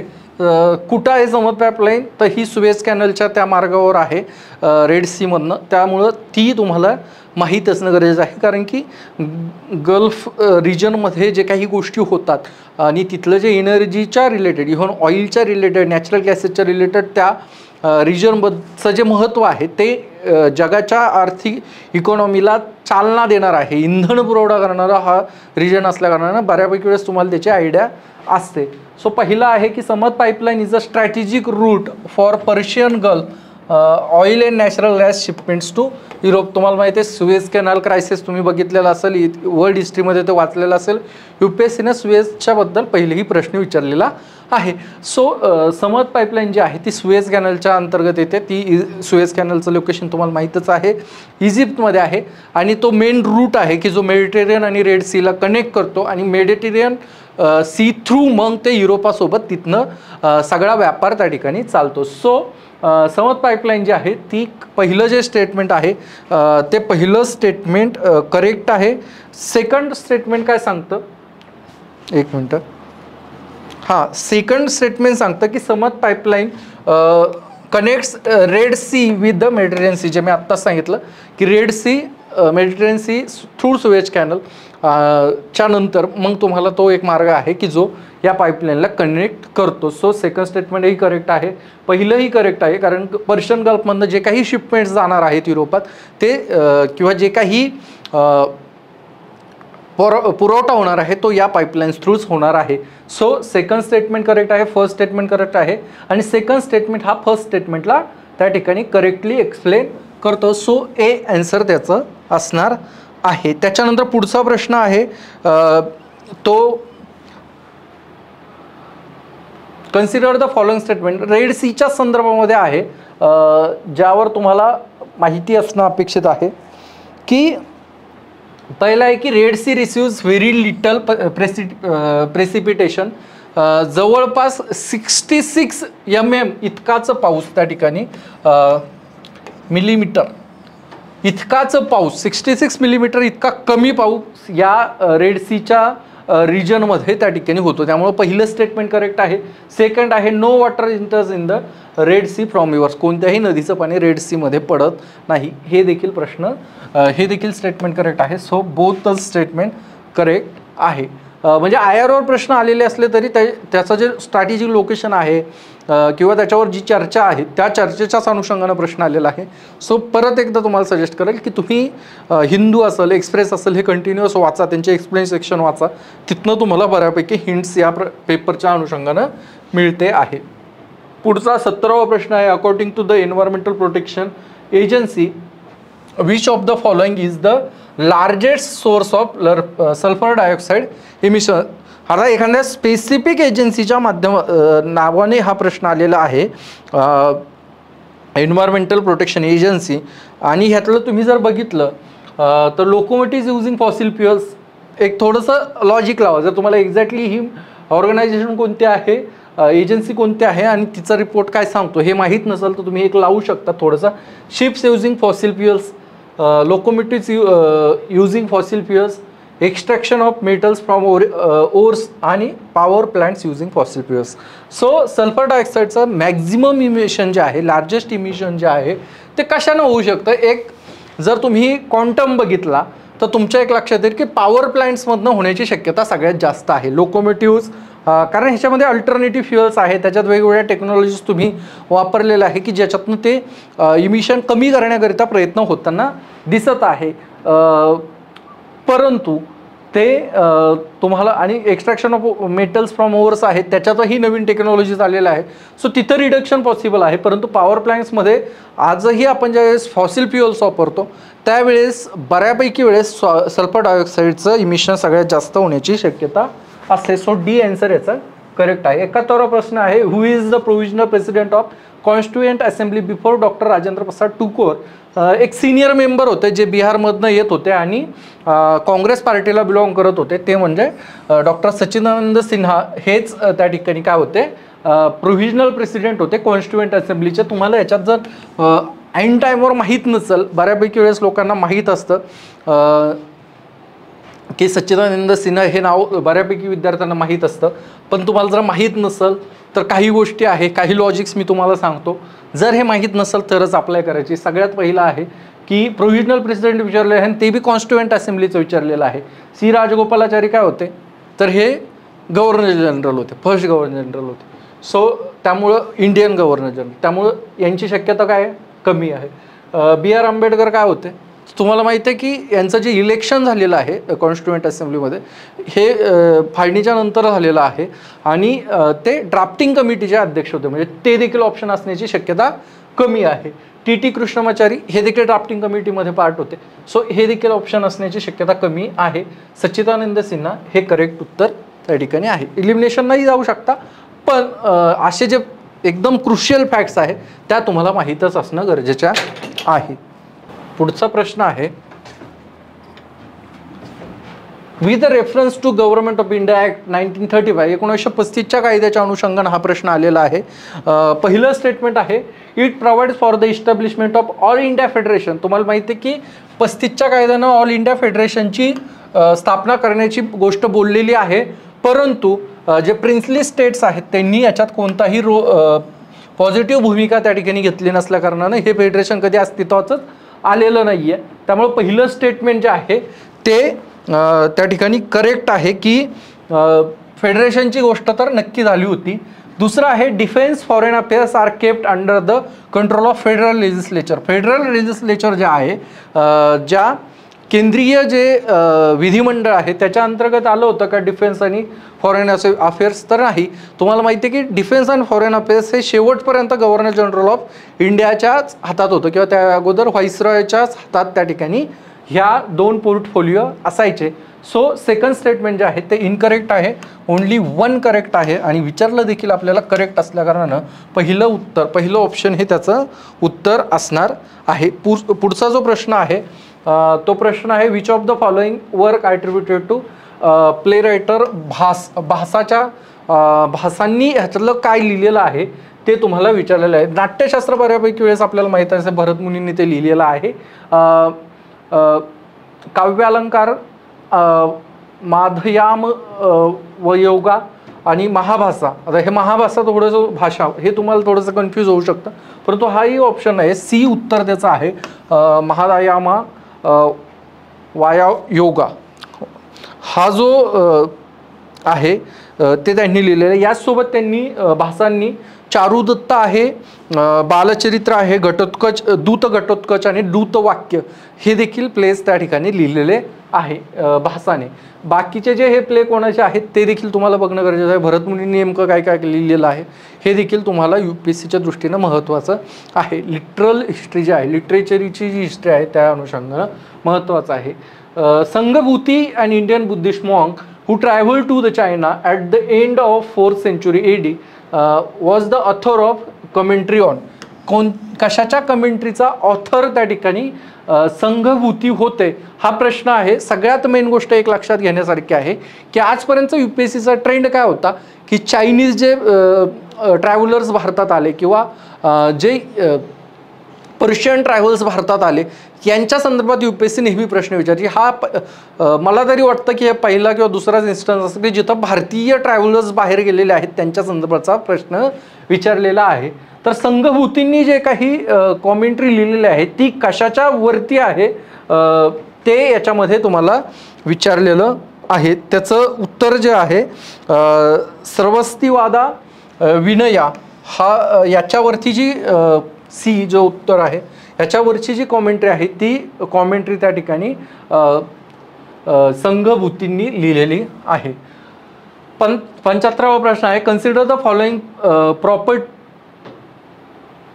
Included in the world heritage list release by UNESCO. आता युनेस्कोना खालीलपैकी जे काही लोकेशन्स आहेत किंवा जे काही प्रॉपर्टीज आहेत त्या वर्ल्ड हेरिटेजमध्ये त्या ठिकाणी ॲड केलेलं आहे. तर त्या अनुषंगाने प्रश्न आहे. तुम्ही जर असं डायरेक्टली हे वाक्य न वाचता जर उत्तर लिहिलं तर तुम्हाला असं कन्सिडर होण्याची शक्यता आहे की UPSC हा प्रश्न युनेस्को वर्ल्ड खालीलपैकी कोणत्या वर्ल्ड हेरिटेज साईट ह्या प्रॉपर्टीज ह्या वर्ल्ड हेरिटेजच्या लिस्टमध्ये आहे युनेस्कोच्या असं काही विचारलं आहे असं तुम्हाला वाटून तुम्ही ऑल 4चं उत्तर करेक्ट करू शकता. तुम्ही हे जर वाक्य स्किप केलं तर how many above properties are included in 2013. म्हणजे एक गोष्ट लक्षात येते तुम्हाला UPSC तुम्हाला जाणून बुजून ट्रॅप करण्याचा इथं प्रयत्न करत आहे की तुम्ही हे वाचता का नाही. त्यांना विचारायचं असतं त्यांनी इथं डायरेक्टली विचारलं असतं consider the following properties included in the world heritage list release by UNESCO in. इथं त्यांनी असं लिहिलं असतं पण त्यांना तुम्हाला कन्फ्यूज करायचं होतं किंवा तुमचं लक्ष किती आहे प्रश्न वाचताना ते बघायचं होतं. सो त्यांनी तिथं इन 2023च्या ऐवजी खाली ह्या 4 साईड देऊन खाली हा प्रश्न तयार केलेला आहे. How many of the above properties are included in 2023. सो सांगायचा अर्थ असा आहे की गडबड करायची नाही आहे. गडबड केली तर तुमचा अशा प्रकारचे जे प्रश्न आहेत ते चुकण्याची शक्यता असते. सो पहिलं आहे शांतिनिकेतन, नक्कीच हे 2023मध्ये ॲड केलेलं आहे. राणी की बाव जे आहे ते राणी की बाव हे आत्ता काही इन्क्लूड केलेलं नाही आहे 2023ला. त्याचं जे इन्क्लुजन आहे ते 2014चं आहे. जून 2014मध्ये राणी की बाव हे वर्ल्ड हेरिटेज साईटमध्ये झालेलं आहे.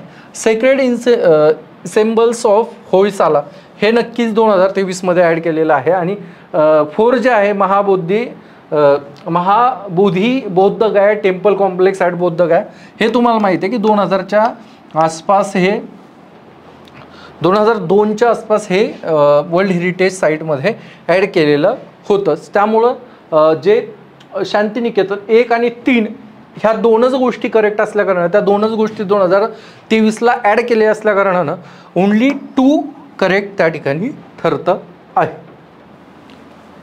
पुढचा प्रश्न आहे ॲज पर द आर्टिकल 368च्या अंतर्गत हा प्रश्न विचारलेला आहे आणि ह्या प्रश्नाचा एक मेजर रोल असा आहे की तुम्ही ओरिजिनल जे टेक्स्ट आहे कॉन्स्टिट्युशनचं ते तुम्ही किती वाचलेलं आहे हे त्याच्यातनं चेक होतं आहे.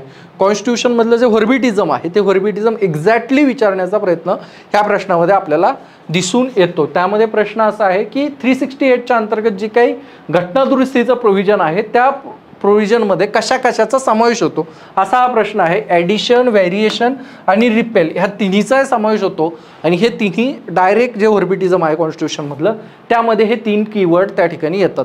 सो तुम्हाला ही गोष्ट माहीत असणं गरजेचं आहे. तुम्ही एकदा तरी ॲटलिस्ट ग्लान्स करणं गरजेचं आहे की इंडियन कॉन्स्टिट्यूशनचं एक्झॅक्ट टेक्स्ट काय सांगतं ते तुम्हाला माहीत असणं. डायरेक्टली UPSC कॉन्स्टिट्यूशनमधलं फ्रेझिंग वापरण्याचा प्रयत्न करताना आपल्याला या पेपरमध्ये दिसतं आहे. सो 1 2 3 तिन्ही करेक्ट आहे. व्हेरिएशन पण करू शकते, काही गोष्टी ॲड पण करू शकते, काही गोष्टी रिपेल देखील करू शकते.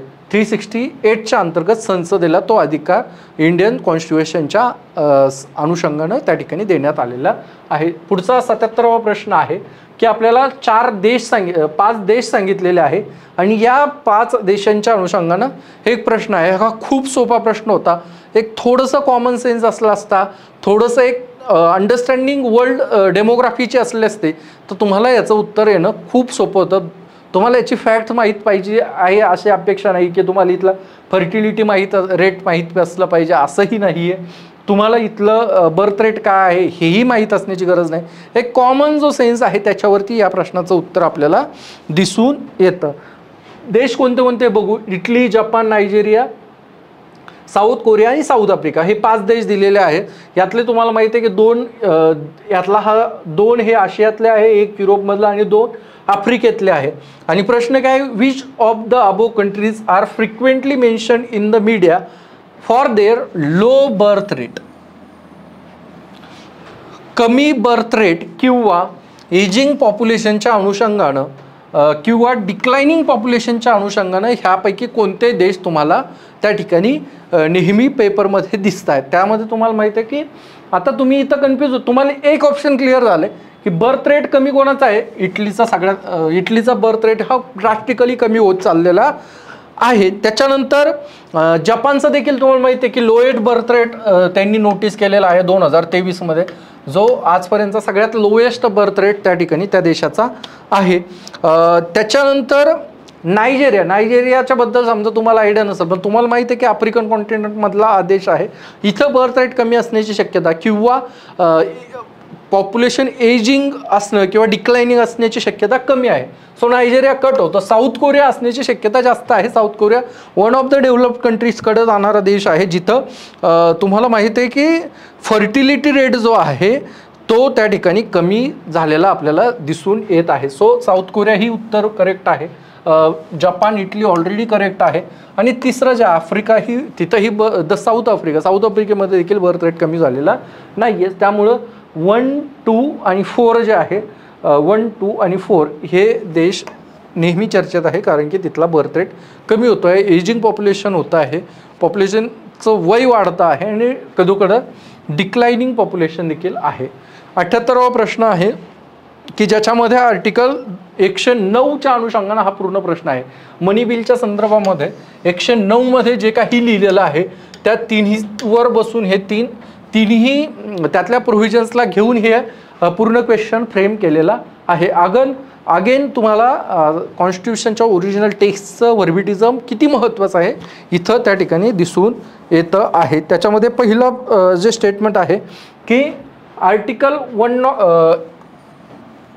109 mention special procedure with respect to money bill. हे करेक्ट आहे. 109मध्ये स्पेशल प्रोव्हिजन आहे मनी बिलच्या संदर्भामध्ये. A money bill shall not introduce in the council of state. Council of state मुद्दाम दिलेला आहे, तुम्ही कन्फ्यूज व्हायला पाहिजे त्याच्याकरता दिलेला आहे. काउन्सिल ऑफ स्टेट म्हणजे काय तर राज्यसभा, अर्थातच राज्यसभेमध्ये ते इंट्रोड्यूस होत नाही. आणि हे जे प्रोव्हिजन आहे ते 109 1 मध्ये त्या ठिकाणी दिलेलं आहे की तुम्ही काउन्सिल ऑफ स्टेटमध्ये डायरेक्टली ते घेऊन जाऊ शकत नाही. फक्त आपल्याला वाचताना राज्यसभा लक्षात येतं. सो आपण गडबडीत इथं कन्फ्यूज होण्याची शक्यता आहे आणि त्यांनी मुद्दाम इथं काउन्सिल ऑफ स्टेट दिला आणि इथं राज्यसभा दिलेला आहे. सो हे जे प्लेइंग आहे हे पण तुम्हाला पेपर सॉल्व करताना ऑप्शन बघताना लक्षात येणं गरजेचं आहे.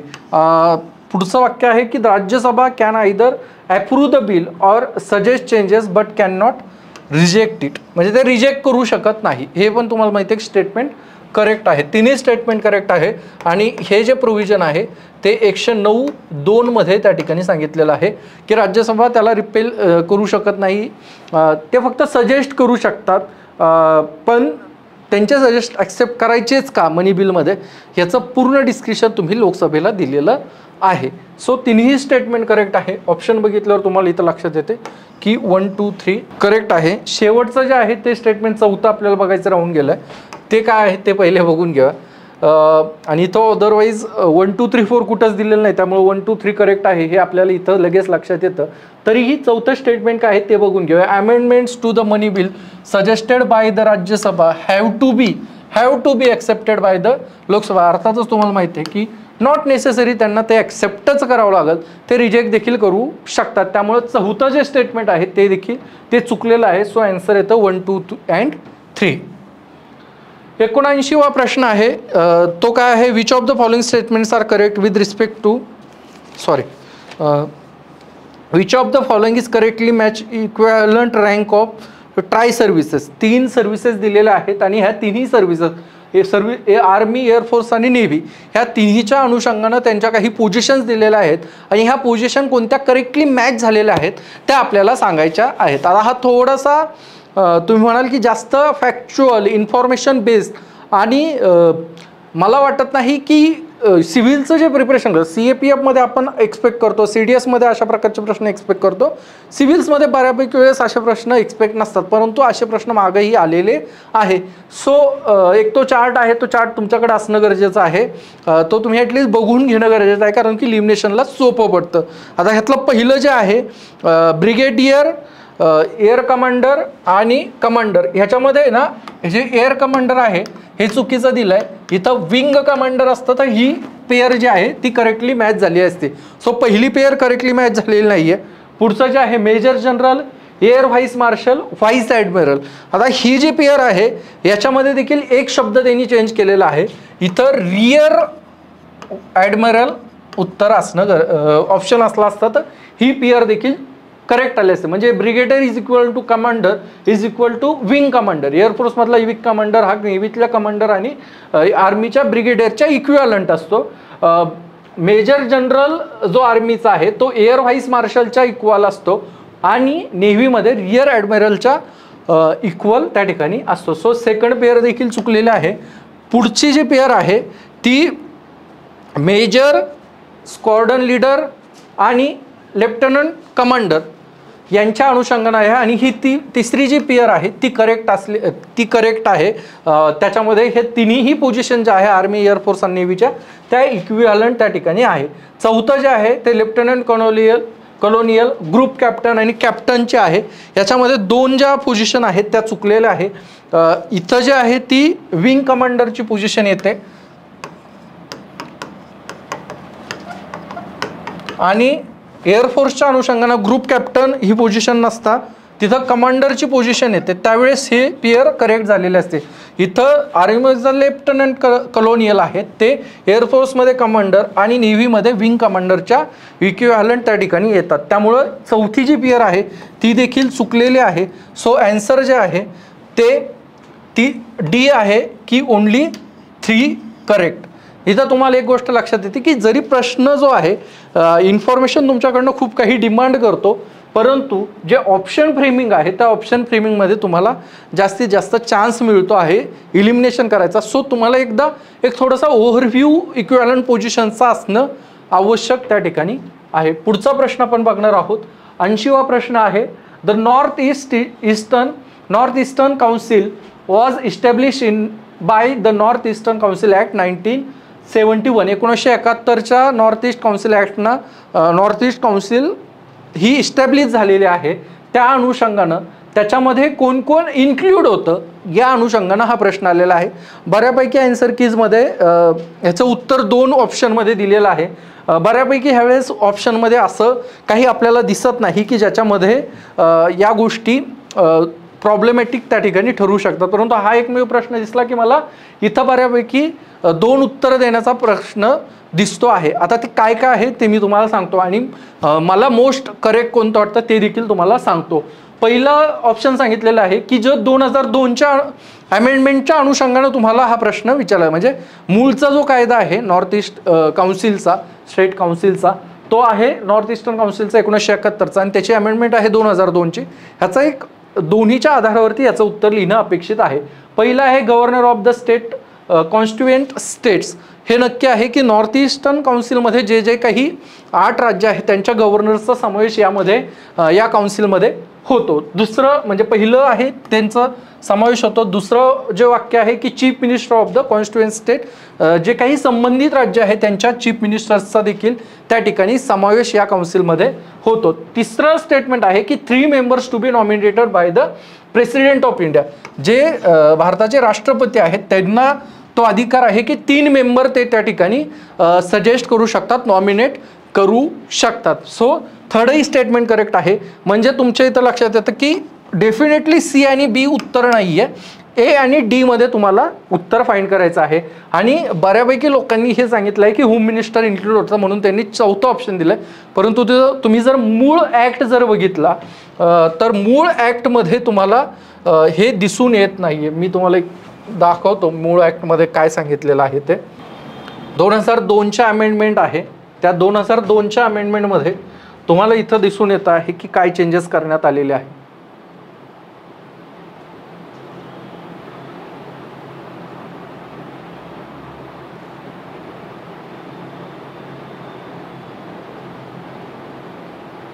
इथं त्यांनी मेंबर्स सांगितलेलं आहे. हे जे प्रोव्हिजन्स आहेत ते अमेंडमेंट ऑफ सेक्शन 3 मूळ ॲक्टचं केलेलं आहे, ज्यामध्ये त्यांनी सांगितलेलं आहे की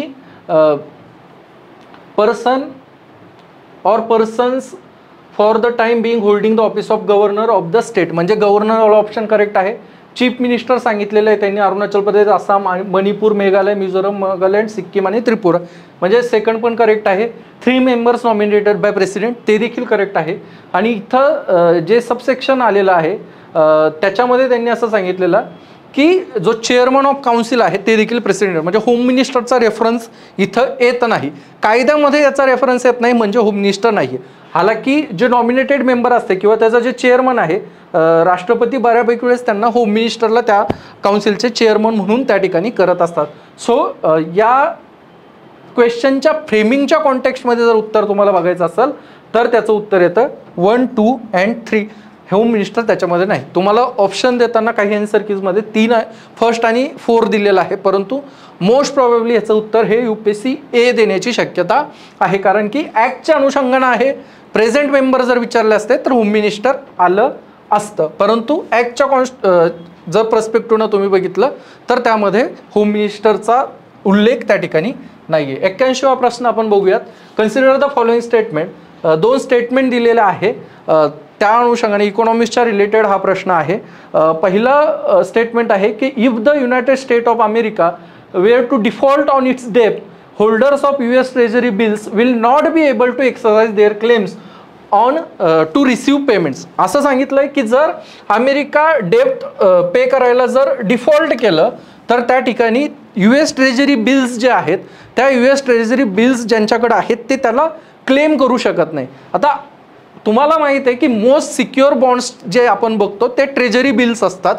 जरी US डेप्ट डिफॉल्ट केलं तरी देखील ट्रेजरी बिल्स ज्यांच्याकडे आहेत ते त्याला क्लेम करू शकतात. सो पहिलं स्टेटमेंट जे आहे ते इनकरेक्ट आहे. सेकंड स्टेटमेंट असं आहे की the US government debts is not bank by any hard assets but only by the faith of government. आणि हे स्टेटमेंट जे आहे ते त्या ठिकाणी करेक्ट आहे, ज्याच्यामध्ये त्याला काही हार्ड असेटचं बॅकिंग US करन्सीला नाही आहे. तो त्या गव्हर्नमेंटमधला जो फेथ आहे त्याच्यावरती ते डिपेंड करतं. सो सेकंड स्टेटमेंट करेक्ट आहे. आणि ज्यावेळेस तुम्हाला असर्शन रिझनिंगचे प्रश्न येतात त्यामध्ये माहीत आहे की स्टेटमेंट 1 जर इनकरेक्ट आहे आणि स्टेटमेंट 2 करेक्ट आहे, सो डी जे आहे ते त्याचं करेक्ट आन्सर त्या ठिकाणी ठरतं. पुढचा 82वा प्रश्न आहे, कन्सिडर द फॉलोइंग स्टेटमेंट, ज्याच्यामध्ये syndicated lending spreads the risk of borrower default across the multiple lenders. Multiple लेंडर्सच्या अनुषंगाने हा प्रश्न आहे. सिंडिकेटेड म्हणजे काय असतं, सिंडिकेटेड बॉरोइंग्स किंवा लेंडिंग काय असतं की ज्याच्यामध्ये ग्रुप ऑफ लेंडर्स असतात, जे कर्जदार असतात त्यांचा एक ग्रुप असतो आणि ते त्या लोकांना कर्ज त्या ठिकाणी देत असतात. त्यामुळं तो जो काही रिस्क आहे ती देखील त्यांच्यामध्ये इक्वली डिस्ट्रीब्यूट होत असते. त्यामुळं पहिलं जे वाक्य आहे ते करेक्ट आहे. Second statement, the syndicated loan can be fixed amount lump sum funds but can not be credit line, परंतु हे ऑप्शन चुकीचं आहे. सिंडिकेटेड लेंडिंगमध्ये देखील फिक्स अमाऊंट सोबतच त्या ठिकाणी क्रेडिट लाईनचा देखील वापर केला जातो आणि कधी त्या दोन्हीचं कॉम्बिनेशन देखील असतं. त्यामुळं सेकंड स्टेटमेंट जे आहे ते देखील इनकरेक्ट आहे. सो पहिलं स्टेटमेंट करेक्ट आहे आणि सेकंड स्टेटमेंट इनकरेक्ट आहे. त्यामुळं सी ऑप्शन जो आहे तो त्याचं उत्तर त्या ठिकाणी आपल्याला ठरतो. सॉरी, पहिलं जे आहे ते इनकरेक्ट आहे आणि सेकंड करेक्ट आहे. त्यामुळं सी हे जे उत्तर आहे ते त्याचं ठरत आहे की स्टेटमेंट 1 करेक्ट आहे की तिथं ग्रुप असतो आणि जे स्टेटमेंट सेकंड आहे की क्रेडिट लाईन नसते परंतु क्रेडिट लाईन असते. त्यामुळं सेकंड स्टेटमेंट जे आहे ते इनकरेक्ट त्या ठिकाणी आहे.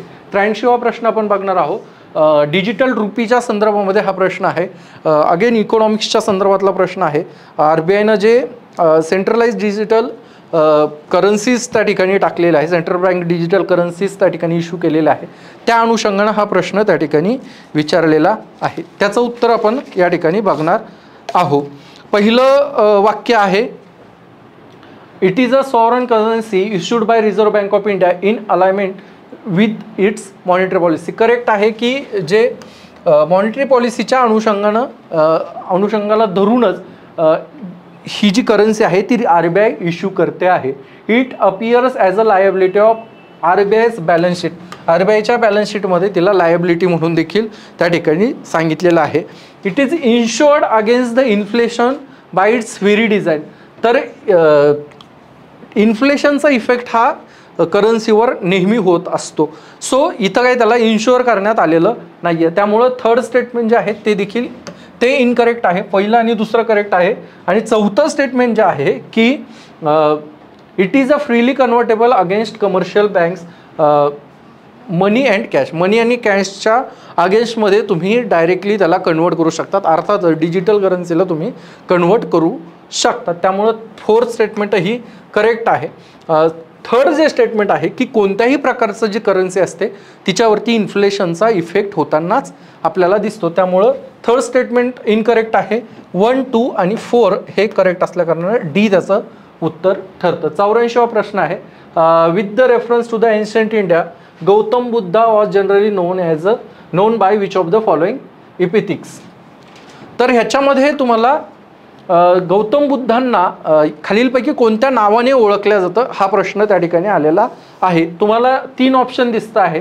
न्यायपुत्ता हे जे ऑप्शन आहे, न्यायपुत्ता हे महावीरांना त्या ठिकाणी म्हणत होते. महावीर जे आहे, वर्धमान महावीर जे आहेत त्यांना न्यायपुत्र असं आपण म्हणतो. त्यामुळं पहिलं ऑप्शन इनकरेक्ट ठरतं. सेकंड जे ऑप्शन आहे शाक्यमुनी. तुम्हाला माहीत आहे की जे शाक्य घराणं होतं, शाक्य क्लायन होतं, त्या शाक्य क्लायनला गौतम बुद्ध बिलॉंग करत होते. त्यामुळं त्यांना शाक्यमुनी देखील त्या ठिकाणी म्हणत होते. आणि तथागत हे जे आहे, तथागत तुम्हाला आताही माहीत आहे, तथागत हे बुद्धांनी स्वतः करता म्हटलेलं ठेवलेलं नाव होतं. त्यामुळं तथागत हे सुद्धा ऑप्शन करेक्ट आहे. न्यायपुत्ता हे इनकरेक्ट आहे. शाक्यमुनी आणि तथागत करेक्ट आहे. सो 2 and 3 करेक्ट येतं. 2 आणि 3 हे बुद्धांचे नावं आहेत, त्या नावांनी त्यांना ओळखल्या गेलं आहे. पुढचा प्रश्न आहे की ज्याच्यामध्ये तुम्हाला काही आर्कोलॉजिकल साईट्स दिलेल्या आहेत. प्रेझेंटली त्यांचं जे लोकेशन कोणत्या राज्यात आहे ते दिलेलं आहे आणि त्याचं डिस्क्रिप्शन त्या ठिकाणी देण्यात आलेलं आहे. पहिलं आहे चंद्रकेतू दुर्ग. चंद्रकेतू दुर्ग जे आहे ते आत्ता कोणत्या स्टेटमध्ये आहे आणि ते काय होतं एन्शंट काळामध्ये हा प्रश्न आहे. इथं ते ओडिसामध्ये नव्हतं तर हे बंगालच्या रिजनमध्ये त्या ठिकाणी होतं. ही गोष्ट लक्षात असायला हवी. त्यामुळं पहिलं जे ऑप्शन आहे ते इनकरेक्ट आहे. महाराष्ट्रात जे विद्यार्थी तयार करतात त्यांना तर ही आयडिया असेल की इमामगाव हे महाराष्ट्रात आहे, इमामगाव, आणि ती चाल्कोलिथिक साईट त्या ठिकाणी आहे. सेकंड स्टेटमेंट करेक्ट आहे. मंगादू जे आहे जे केरळमध्ये आहे आणि एक मेगालिथिक साईट आहे, या संदर्भात रिसेंटली न्यूज आर्टिकल देखील आलेलं होतं. सो मागदू हे जे आहे ते थर्ड स्टेटमेंट देखील, थर्ड जी पेअर आहे ती करेक्टली मॅच झालेली आहे. आणि फोर्थ जे आहे साली कुंदम जे आंध्र प्रदेशमध्ये रॉक कट केव श्रीन्स असं सांगितलेलं आहे ते करेक्ट नसून ती एक बुद्धिस्ट साईट आहे. त्यामुळं जे फोर्थ आहे ती फोर्थ पेअर मॅच होत नाही, सेकंड आणि थर्डच मॅच होते. सो ऑप्शन जर तुम्ही बघितलं तर 2 and 3 हे त्याचं उत्तर त्या ठिकाणी आपल्याला दिसून येतं. पुढचा जे प्रश्न आहे तो अगेन मिडियावल हिस्ट्रीच्या अनुषंगानं आहे. NCERT बेस्ड प्रश्न आहे. NCERTमध्ये थेट तुम्हाला याचं 12वीच्या NCERTमध्ये थेट रेफरन्स तुम्हाला ह्या प्रश्नाचा मिळतो. Who of the following rulers of the medieval India gave permission to Portuguese to build a fort in Bhatkal. भातकलमधला जो पोर्ट आहे तो कोणी परमिशन दिली होते तर विजयनगर एम्पायरमध्ये जे कृष्णदेवराय आहे त्यांनी अल्बुकर्कच्या जी काही मागणी होती किंवा त्यांना जी काही रिक्वेस्ट केली होती तिला एक पॉझिटिव्ह त्या ठिकाणी रिस्पॉन्स देऊन त्यांना तिथं पोर्ट बांधण्याचा परमिशन दिली होती. पहिलं ऑप्शन करेक्ट आहे. कृष्णदेवरायांनी ती परमिशन पोर्तुगीजांना दिली होती. 87वा प्रश्न आहे ज्याच्यामध्ये आपल्याला कॉर्निवलसच्या कलेक्शन्समधनं ही गोष्ट आपल्याला रेव्हेन्यू कलेक्शनचं जे मॉडेल आहे त्याच्यातनं हा प्रश्न आलेला आहे. With the reference to revenue collection by Cornwallis statements दिलेले आहे ज्याच्यामध्ये रयतवारी जमीनदारी जे नेहमी UPSC याच्यावरती एक रयतवारी रेव्हेन्यू मॉडेल्सवरती नेहमी फोकस त्या ठिकाणी देते, त्याच अनुषंगानं हा प्रश्न परत आलेला आहे. Under the ryotwari settlements the revenue collection the peasant were exempted from revenue payments in case of bad harvesters or natural calamities. जर तुमचं उत्पादन आहे ते व्यवस्थित झालेलं नसेल किंवा काही नॅचरल कॅलॅमिटीज आलेल्या आहे, नैसर्गिक आपत्ती आलेलं आहे तर रयतवारीमध्ये त्या ठिकाणी काही कन्सेशन दिल्या जायचे, परंतु ते कन्सेशन हे टोटली डिस्क्रिशनरी होती, ते काही कंपल्शन नव्हतं. पण पहिलं वाक्याचा जो अर्थ निघतो आहे तो असा आहे की रयतवारीमध्ये हे कंपल्सरी एक्सेप्शन दिलं जायचं. सो त्यामुळं हे स्टेटमेंट तसं पाहायला गेलं तर करेक्ट होतं, परंतु कंपल्शन नसल्याकारणानं पहिलं स्टेटमेंट तुमचं इनकरेक्ट ठरतं. ते ब्रिटिशांच्या डिस्क्रिशनवर त्या ठिकाणी डिपेंड करत होतं. त्याच्यानंतर पुढचा जो प्रश्न आहे, पुढचं जे स्टेटमेंट आहे, under the permanent settlement in Bengal if the zamindar fail to pay his revenues to the state on or before the fixed date he will be removed from his zamindari. म्हणजे जमीनदारांनी ज्या दिवसाला त्यांचं पेमेंट ब्रिटिश गव्हर्नमेंटला द्यायचं आहे त्या दिवशी जर त्यांनी ते दिलं नाही किंवा त्याच्या अगोदर त्यांनी ते दिलं नाही तर त्यांना त्यांच्या जमीनदारीतनं बेदखल केल्या जायचं. हे सेकंड जे स्टेटमेंट आहे ते टोटली करेक्ट आहे. सो त्यामुळं बी ऑप्शन तुमचं उत्तर येतं की ओनली 2 करेक्ट. 88वा प्रश्न आहे, consider the following statement. 2 statement दिलेले आहेत त्यानुसार आपल्याला उत्तर काढायचं आहे. There are no parables in the Upanishad. Parables म्हणजे काय तर बोधकथा टाईप ज्या कथा असतात त्या कथा उपनिषदामध्ये नव्हत्या, अशा प्रकारचं पहिलं स्टेटमेंट आहे. आणि दुसरं स्टेटमेंट असं आहे की उपनिषदाज R compose earlier than Puranas. पुराणांच्या अगोदर उपनिषदांचं कंपोजिशन झालेलं आहे असं पहिलं स्टेटमेंट आहे. ज्या बोधकथा आहेत त्याच्यामध्ये तुम्हाला नचिकेत आणि यमाची जी बोधकथा आहे, नचिकेत आणि यम ह्याची बोधकथा उपनिषदामध्ये फेमस आहे. त्यामुळे पहिलं स्टेटमेंट जे आहे ते इनकरेक्ट आहे. सेकंड स्टेटमेंट जे आहे ते करेक्ट आहे, कारण उपनिषद जे आहे हे जवळपास 800 ते 400 BC मध्ये लिहिलेले आहेत आणि पुराणज जे आहेत हे अर्ली सेंचुरीज जे आहेत त्याच्यामध्ये त्या ठिकाणी लिहिलेले आहे. कॉमन एराच्या ज्या अर्ली सेंचुरीज आहे बिफोर क्राइस्ट जे आहे 800 ते 400च्या कालखंडामध्ये उपनिषद लिहिलेले आहेत आणि पुराणज जे आहेत ते कॉमन एराच्याच सुरुवातीच्या काही सेंचुरीजमध्ये लिहिलेलं आहे. त्यामुळं सेकंड जे स्टेटमेंट आहे ते करेक्ट आहे, पहिलं स्टेटमेंट चुकलेलं आहे. सो आन्सर येतं बी 2 ओनली करेक्ट ऑप्शन आहे. त्यानंतर 19वा प्रश्न आहे की कन्सिडर द फॉलोइंग स्टेटमेंट.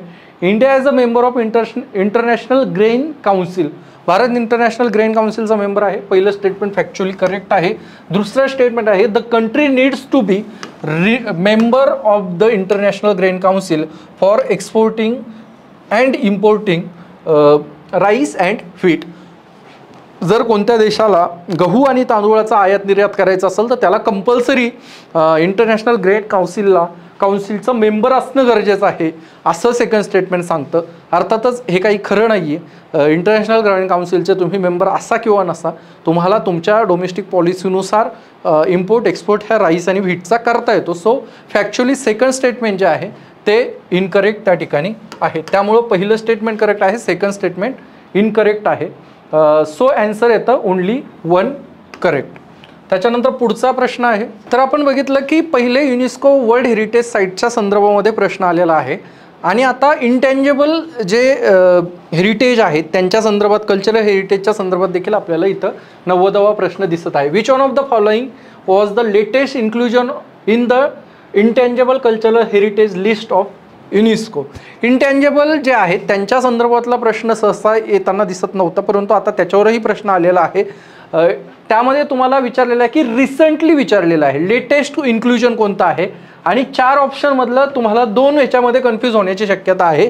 कारण की दुर्गा पूजा जे आहे ते 2021मध्ये भारतातनं 14वं इंटँजेबल हेरिटेज आहे, कल्चरल हेरिटेज आहे की जे 2021 साली इन्क्लूड केलेलं होतं. आणि गरबा डान्स जे आहे ते लेटेस्ट आहे, ते 2023मध्ये त्या ठिकाणी त्याचं इन्क्लुजन झालेलं आहे. त्यामुळं करेक्ट जे आन्सर येतं ते सी, गरबा डान्स जो आहे तो युनेस्को इंटँजेबल कल्चरल हेरिटेज लिस्टमधलं भारताकडूनचं लेटेस्टवालं काय आहे तर इन्क्लुजन त्या ठिकाणी आहे. त्याच्यानंतर 91वा प्रश्न आहे, how many delimitation commissions have be constituted by government of India till December 2023. December 2023 पर्यंत किती वेळा डिलिमिटेशन कमिशन भारत सरकारनं स्थापन केलेलं आहे या संदर्भातला हा प्रश्न आहे. तुम्हाला लक्षात येत असेल की आपण जितकं डिस्कशन घेतलं त्यामध्येही भरपूर वेळेस चर्चा झाली की डिलिमिटेशन, त्याच्यावर होणारी चर्चा, याच्या अनुषंगाने डिलिमिटेशनवर डायरेक्टली इनडायरेक्टली प्रश्न विचारण्याचे प्रमाण काय आहे वाढलेलं आहे. पहिलं जे आहे ते डिलिमिटेशन कमिशन कधी झालं होतं, 1952ला झालेलं होतं. त्याच्यानंतर पुढचं जे डिलिमिटेशन झालेलं आहे ते 1963ला झालेलं आहे.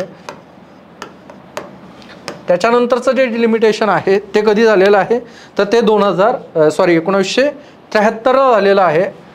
आणि सगळ्यात लेटेस्टवालं जे डिलिमिटेशन आहे ते 2002चं आहे. सो 4 वेळेस टोटली आतापर्यंत डिलिमिटेशन्स त्या ठिकाणी झालेले आहे. त्यामुळं 4 जे आन्सर आहे ते करेक्ट आहे. डी ऑप्शन त्याचं करेक्ट उत्तर त्या ठिकाणी आहे. त्याच्यानंतर पुढचा जो प्रश्न आहे तो कम्पॅरेटिव्हली आणखीनही सोपा होता की ज्यामध्ये तुम्हाला बेसिकली काय विचारलेलं आहे तर ज्या डिलिमिटेशन कमिशन्स ज्या आहेत त्याच्यानंतरचा हा जो प्रश्न आहे 92 याच्यामध्ये तुम्हाला 8वी जी अनुसूची आहे त्यातल्या लँग्वेजेसच्या संदर्भातला प्रश्न आपल्याला विचारलेला दिसत आहे. लँग्वेजेसच्या संदर्भात काय प्रश्न विचारलेला आहे की 71व्या घटना दुरुस्तीनं 8व्या अनुसूचीमध्ये कोणत्या कोणत्या भाषा समावेश केलेल्या आहेत. हा बेसिकली खूप सोपा प्रश्न आहे आणि शेड्यूलच्या संदर्भात नेहमी प्रश्न त्या ठिकाणी येत असतो, त्यामुळं हा प्रश्न महत्त्वाचा ठरतो. तुम्हाला माहिती आहे की ज्या पहिल्या ज्या भाषा होत्या 14 भाषा होत्या त्याच्यानंतर काही आपण पिरियडिक इन्क्लुजन्स त्या ठिकाणी भाषांचे केलेले आहेत. त्यातलं पहिली जे इन्क्लुजन आहे 21st कॉन्स्टिट्युशनल अमेंडमेंट आहे, ज्याच्यामध्ये आपण सिंधी भाषा जी आहे ती त्यामध्ये ॲड केलेली होती. त्याच्यानंतर 71st जी कॉन्स्टिट्युशनल अमेंडमेंट आहे त्या 71st कॉन्स्टिट्युशनल अमेंडमेंटमध्ये तुम्हाला दिसून येतं की 3 भाषांचा समावेश झालेला आहे. कोकणी, मणिपुरी आणि नेपाली या 3 भाषा ज्या आहेत या 3 भाषांचे समावेश तुम्हाला 71st कॉन्स्टिट्युशनल अमेंडमेंटमध्ये झालेला दिसतो. त्यामुळं 1, 2, 3 हे उत्तर आहे. आणि याच्यानंतर आणखी 92nd कॉन्स्टिट्युशनल अमेंडमेंट जो आहे त्यामध्ये 4 भाषांचा समावेश आपण 8व्या अनुसूचीमध्ये केलेला आहे. आणि त्या 4 भाषा कोणत्या आहे, बोंडो आहे, डोंगरी आहे, मैथिली आणि संथाली. ह्या 4 ज्या विशेषतः ट्रायबल रिजन्समध्ये बोलल्या गेलेल्या भाषा आहेत त्यांचं इन्क्लुजन आपण 92व्या कॉन्स्टिट्युशनल अमेंडमेंटना त्या ठिकाणी केलेलं आहे. 93वा प्रश्न आहे की याच्यामध्ये परत तुम्हाला पेयर्स आहेत त्या बघायच्या आहेत आणि या पेयर्स कोणत्या मॅच होतात ते आपल्या लक्षात घ्यायचं आहे, त्याच्यावरनं याचं उत्तर काढायचं आहे. सो पहिलं आहे भारतीय जनसंघ. भारतीय जनसंघ हा श्यामाप्रसाद मुखर्जी यांनी 1951 साली त्या ठिकाणी स्थापन केलेला होता. त्यामुळं पहिली जी पेयर आहे, पहिली पेयर ही करेक्ट आहे. 1951 साली भारतीय जनसंघाची स्थापना श्यामाप्रसाद मुखर्जी यांनी केलेली होती. त्याच्यानंतर सोशलिस्ट जी पार्टी आहे तिची जी स्थापना आहे किंवा त्याचं जे लीडर आहे ते सी राजगोपालाचारी नव्हते, तर ते आचार्य नरेंद्र देव हे त्याचे लीडर त्या ठिकाणी होते सोशलिस्ट पार्टीचे. आणि स्वतंत्रता पार्टी जे आहे त्यांचे लीडर हे सी राजगोपालाचारी होते. सो हे इंटरचेंज केलेलं आहे. UPSC बऱ्यापैकी वेळेस असं करते की लीडर इंटरचेंज झालेले आहे, ह्या पार्टीचे वरती टाकलेले आहे, त्या पार्टीचे खाली टाकलेले. तुम्हाला हे 12वीचं जे NCERT आहे आपलं त्याच्यामध्ये याच्या संदर्भामध्ये पोस्ट इंडिपेंडन्सच्या याच्यामध्ये किंवा प्री इंडिपेंडन्सच्या संदर्भामध्ये स्ट्रगल फॉर इंडिपेंडन्समध्ये देखील आपल्याला याचे रेफरन्सेस त्या ठिकाणी मिळतात. स्पेक्ट्रम जे वाचत असतील त्यांनाही माहीत आहे की हा प्रश्न त्यामानाने सोपा होता. आणि काँग्रेस फॉर डेमोक्रेसी हे पोस्ट इंडिपेंडन्समधली पार्टी आहे जी जगजीवन राम यांनी स्थापन केलेली होती. ज्यावेळेस एमर्जन्सी लागू करण्यात आलेली होती ते एमर्जन्सीच्या नंतर जगजीवन राम यांनी काँग्रेस सोडून हा पक्ष काँग्रेस फॉर डेमोक्रेसी हा पक्ष त्या ठिकाणी स्थापन केलेला होता. त्यामुळं पहिलं आणि तिसरं हे जे आहे ते पेयर करेक्ट आहे. सेकंड आणि फोर्थ जे आहे ती पेयर इनकरेक्ट आहे. त्यामुळं ओन्ली 2 पेयर्स या करेक्ट असल्या कारणानं बी हे उत्तर जे आहे ते त्याचं करेक्ट ऑप्शन त्या ठिकाणी आहे. पुढचा जो प्रश्न आहे तो भारतीय संविधानाच्या वेगवेगळ्या पार्ट्सच्या संदर्भामधला प्रश्न आहे. त्यात सांगितलेलं ही कोणत्या पार्ट्समध्ये ह्या स्पेसिफिक प्रोव्हिजन्स त्या ठिकाणी देण्यात आलेल्या आहे. पहिलं आहे powers of municipalities are given in a part 9A of the constitution. 9 तुम्हाला माहिती आहे की PRIच्या संदर्भात आहे, ज्या पंचायत राज इन्स्टिट्यूशन्स आहेत त्यांच्या संदर्भामध्ये आहे. आणि 9A जे आहे ते म्युन्सिपाल्टीच्या संदर्भामध्ये आहे, तिथं म्युन्सिपाल्टीचा समावेश आहे. त्यामुळे पहिलं स्टेटमेंट करेक्ट आहे. एमर्जन्सी रिलेटेड ज्या प्रोव्हिजन्स आहेत ते तुम्हाला 18व्या पार्टमध्ये त्या ठिकाणी त्या दिसतात. आणि त्या एमर्जन्सीच्या ज्या प्रोव्हिजन्स आहेत त्या 18व्या पार्टमध्ये त्या ठिकाणी आहे. त्यामुळं सेकंड स्टेटमेंट हे करेक्ट आहे. Provisions related to amendment of the constitution is given in the part 20 of the constitution हे देखील करेक्ट आहे. सो 1, 2 and 3 हे तीनही स्टेटमेंट जे आहे ते करेक्ट आहे. 94चं उत्तर डी. 95वा प्रश्न आहे which one of the following statements is a correct as per the constitution of India. भारतीय संविधानाच्या अनुषंगानं हा प्रश्न आहे की याच्यामध्ये सब्जेक्ट जो आहे कोणता सब्जेक्ट कोणत्या लिस्टमध्ये आहे या संदर्भामध्ये हा प्रश्न त्या ठिकाणी विचारलेला आहे आणि आपल्याला करेक्ट उत्तर त्या ठिकाणी द्यायचं आहे. सगळ्यात पहिलं आहे की interstate trade and commerce is a state subject. आता इथं आलेलंच आहे इंटरस्टेट ट्रेड आणि commerce.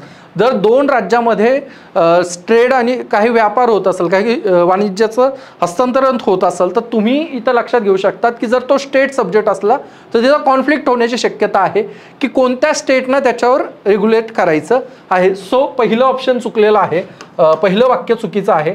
Interstate migration is a state subject under the state list. आता स्टेट लिस्टमध्ये परत आलं की दोन राज्याचा संबंध आहे. जर स्टेट लिस्टमध्ये टाकायचं तर मग तिथं परत कॉन्फ्लिक्ट होऊ शकतं की जिथनं मायग्रेशन होतं त्या राज्याला त्याचा राईट द्यायचा की जिथं मायग्रेशन होतं त्याला राईट द्यायचा. त्यामुळं सेकंड स्टेटमेंट देखील इनकरेक्ट आहे.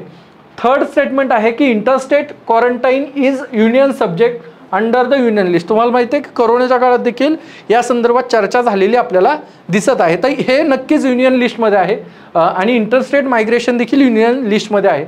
इनफॅक्ट एंट्री नंबर 81 जे आहे इंडियन सब्जेक्ट लिस्टमध्ये युनियन लिस्टमधली ती इंटरस्टेट मायग्रेशन आणि क्वारंटाईनची आहे. 81 नंबरची एंट्री आहे जी युनियन सब्जेक्टमध्ये त्या ठिकाणी आपल्याला सांगताय. सो सी जे आहे ते उत्तर करेक्ट आहे. शेवटच्या ह्याच्यात तुम्ही थोडंसं कन्फ्यूज होऊ शकता. कॉर्पोरेशन टॅक्स जो आहे तर तुम्ही म्हणजे आपल्याला जर जास्त गडबड असली आणि आपण जर ते व्यवस्थित वाचलं नाही तर कॉर्पोरेशन टॅक्स आपण ते थोडंसं म्युन्सिपल कॉर्पोरेशनसोबत मिसमॅच करून काहीतरी कन्फ्यूज करू शकतो. परंतु कॉर्पोरेशन टॅक्स हा कॉर्पोरेट टॅक्सच्या अनुषंगानं ती वर्डिंग असल्या कारणाने तो अर्थातच युनियन लिस्टचा पार्ट आहे आणि युनियन लिस्टमध्ये ती 85 नंबरची एंट्री आहे की ज्यामध्ये कॉर्पोरेशन टॅक्सच्या संदर्भात मांडणी केलेली आहे. त्यामुळं तो काही स्टेट लिस्टचा पार्ट नाही आहे. सो डी देखील चुकीचं आहे. बी आणि सी हे 81 नंबरची एंट्री आहे. जी ए आहे इंटरस्टेट ट्रेड अँड कॉमर्सची, ती युनियन लिस्टमधली 42 नंबरची एंट्री आहे. सो त्यामुळं सगळे जे प्रोव्हिजन्स होते ते युनियन लिस्टचेच होते. त्यामुळं तुमचं थोडंसं कन्फ्युजन इथं होण्याची शक्यता आहे. त्यामुळं जास्तीत जास्त ऑब्जेक्टिव्हली ते ऑप्शन वाचणं आणि त्यात किती मोस्ट ॲप्रोप्रिएट आन्सर टिक करणं हे या सारख्या प्रश्नांकरता महत्त्वाचं त्या ठिकाणी ठरतं. त्याच्यानंतर पुढचा प्रश्न आहे, under which of the following article of the constitution of India has the supreme court of India place right to privacy. Right to प्रायव्हसीचं जे जजमेंट आलेलं आहे पुट्टास्वामी केसमध्ये, त्याच्यानंतर बऱ्यापैकी वेळेस या राईट टू प्रायव्हसीच्या संदर्भामध्ये प्रश्न आलेला आहे आणि इथं तुमचं कन्फ्युजन 15-16 मध्ये होणार नाही आहे. तुम्ही कदाचित 19 आणि 21 मध्ये त्या ठिकाणी कन्फ्यूज होऊ शकता. सो तिथं तुम्हाला सांगतो की 19 मध्ये तुमचं राईट टू इन्फॉर्मेशन जे आहे RTI जे आहे ते 19 मध्ये इन्फरन्स तुम्ही त्याचं काढू शकता आणि 21 हे तुमच्या प्रायव्हसीच्या खाजगीपणाच्या अधिकाराच्या संदर्भामध्ये त्या ठिकाणी आहे. पुट्टास्वामी केस जे आहे तिच्यामध्ये असं सांगण्यात आलेलं आहे की राईट टू प्रायव्हसी हा अंडर आर्टिकल 21 हा प्रत्येक भारतीयाचा फंडामेंटल राईट आहे. त्यामुळे ह्याचं उत्तर येतं डी, आर्टिकल 21. फॅक्च्युअली खूप सोपा प्रश्न आहे. तुम्ही नेहमी वाचनामध्ये ते येतो, पॉलिटीमध्ये त्याचा रेफरन्स तुम्हाला दिसून येतो. 97वा प्रश्न आहे ज्यामध्ये तुम्हाला जस्ट मिनिट ओके 97 प्रश्न आहे की CDSचे जे रोल्स आहेत त्याच्या संदर्भामध्ये तुम्हाला प्रश्न विचारलेला आहे. पहिला आहे की permanent chairman of chiefs of staff committee हे परमनंट चेअरमन असतात. त्याच्यानंतर exercise military command over 3 service chiefs, military command त्यांची त्याच्यावरती तिन्ही सर्व्हिसेसच्या हेड्सवरती नसते आणि principal military advice to defence minister on all tri services matters, जे 3 सर्व्हिसेसच्या कोणत्याही प्रकारचे मॅटर्स असतील तर त्याच्या संदर्भामध्ये प्रिन्सिपल ॲडवायझर ते रक्षामंत्र्यांचे असतात. त्यामुळं सेकंड उत्तर जे आहे ते चुकीचं आहे. 1 and 3 जे स्टेटमेंट आहे ते करेक्ट आहे. त्यामुळं डी ऑप्शन हा जो आहे तो या अनुषंगानं आपल्याला करेक्ट त्या ठिकाणी म्हणता येईल. त्याच्यानंतर पुढचा प्रश्न आहे, operation undertaken by the army towards upliftment of local population in remote areas include addressing to their basic needs is called. आता जे आर्मीचे जे ऑपरेशन्स वेगवेगळे आपल्याला प्रश्न विचारले जातात त्यामध्ये बऱ्यापैकी वेळेस आपल्याला असं दिसून येतं की वेगवेगळ्या राष्ट्रराज्यांसोबत झालेले युद्ध, वेगवेगळ्या मोहिमा, रेस्क्यू ऑपरेशन्स, असे ऑपरेशन्स बऱ्यापैकी वेळेस विचारलेले आहे. हा या काइंडमध्ये एक डिफरंट असा प्रश्न आहे की जे ह्युमॅनिटेरियन मदत केली गेलेली आहे लोकल्सला अपलिफ्ट करण्याकरिता, हे एक नवीन अशा प्रकारचा एक ऑपरेशन होतं ज्याला आपण ऑपरेशन सद्भावना म्हणतो. जे ऑपरेशन सद्भाव इंडियन आर्मीनं त्या ठिकाणी लडाख जी नव्यानं बनवण्यात आली 2019मध्ये नव्यानं बनवण्यात आलेली युनियन टेरिटरी आहे तिथल्या लोकांच्या लोकल्सच्या अपलिफ्टमेंट करता त्या ठिकाणी त्यांनी स्थापन केलेलं होतं. त्याच्यानंतर पुढचा जो प्रश्न आहे 99वा प्रश्न आहे, सेकंड लास्ट क्वेश्चन आहे, the longest border between any 2 countries in the world is between. हा तुम्हाला CDS CAPF मध्ये UPSC मध्ये MPSC मध्ये असे प्रश्न तुम्हाला बऱ्यापैकी वेळेस दिसतात की जिथं कोणत्या 2 देशामध्ये जास्तीत जास्त बॉर्डर, मोठी बॉर्डर आहे अशा स्वरूपाचा हा प्रश्न त्या ठिकाणी येतो. आणि बऱ्यापैकी विद्यार्थ्यांना याची आयडिया आहे की कॅनडा आणि अमेरिकेच्या मधली जी बॉर्डर आहे ती लॉंगेस्ट बॉर्डर आहे, जवळपास 8,823 किलोमीटरची, 8,893 किलोमीटरची ती बॉर्डर आहे. त्याच्यानंतर इथं लक्षात येतं की म्हणजे 1 नंबरला ही ठरते टॉप 10 जर तुम्ही काढलं तर. त्याच्यानंतर 2 नंबरला तुमची कझाकिस्तान आणि रशियाची बॉर्डर मिळते जी जवळपास 7,500 किलोमीटरची आहे.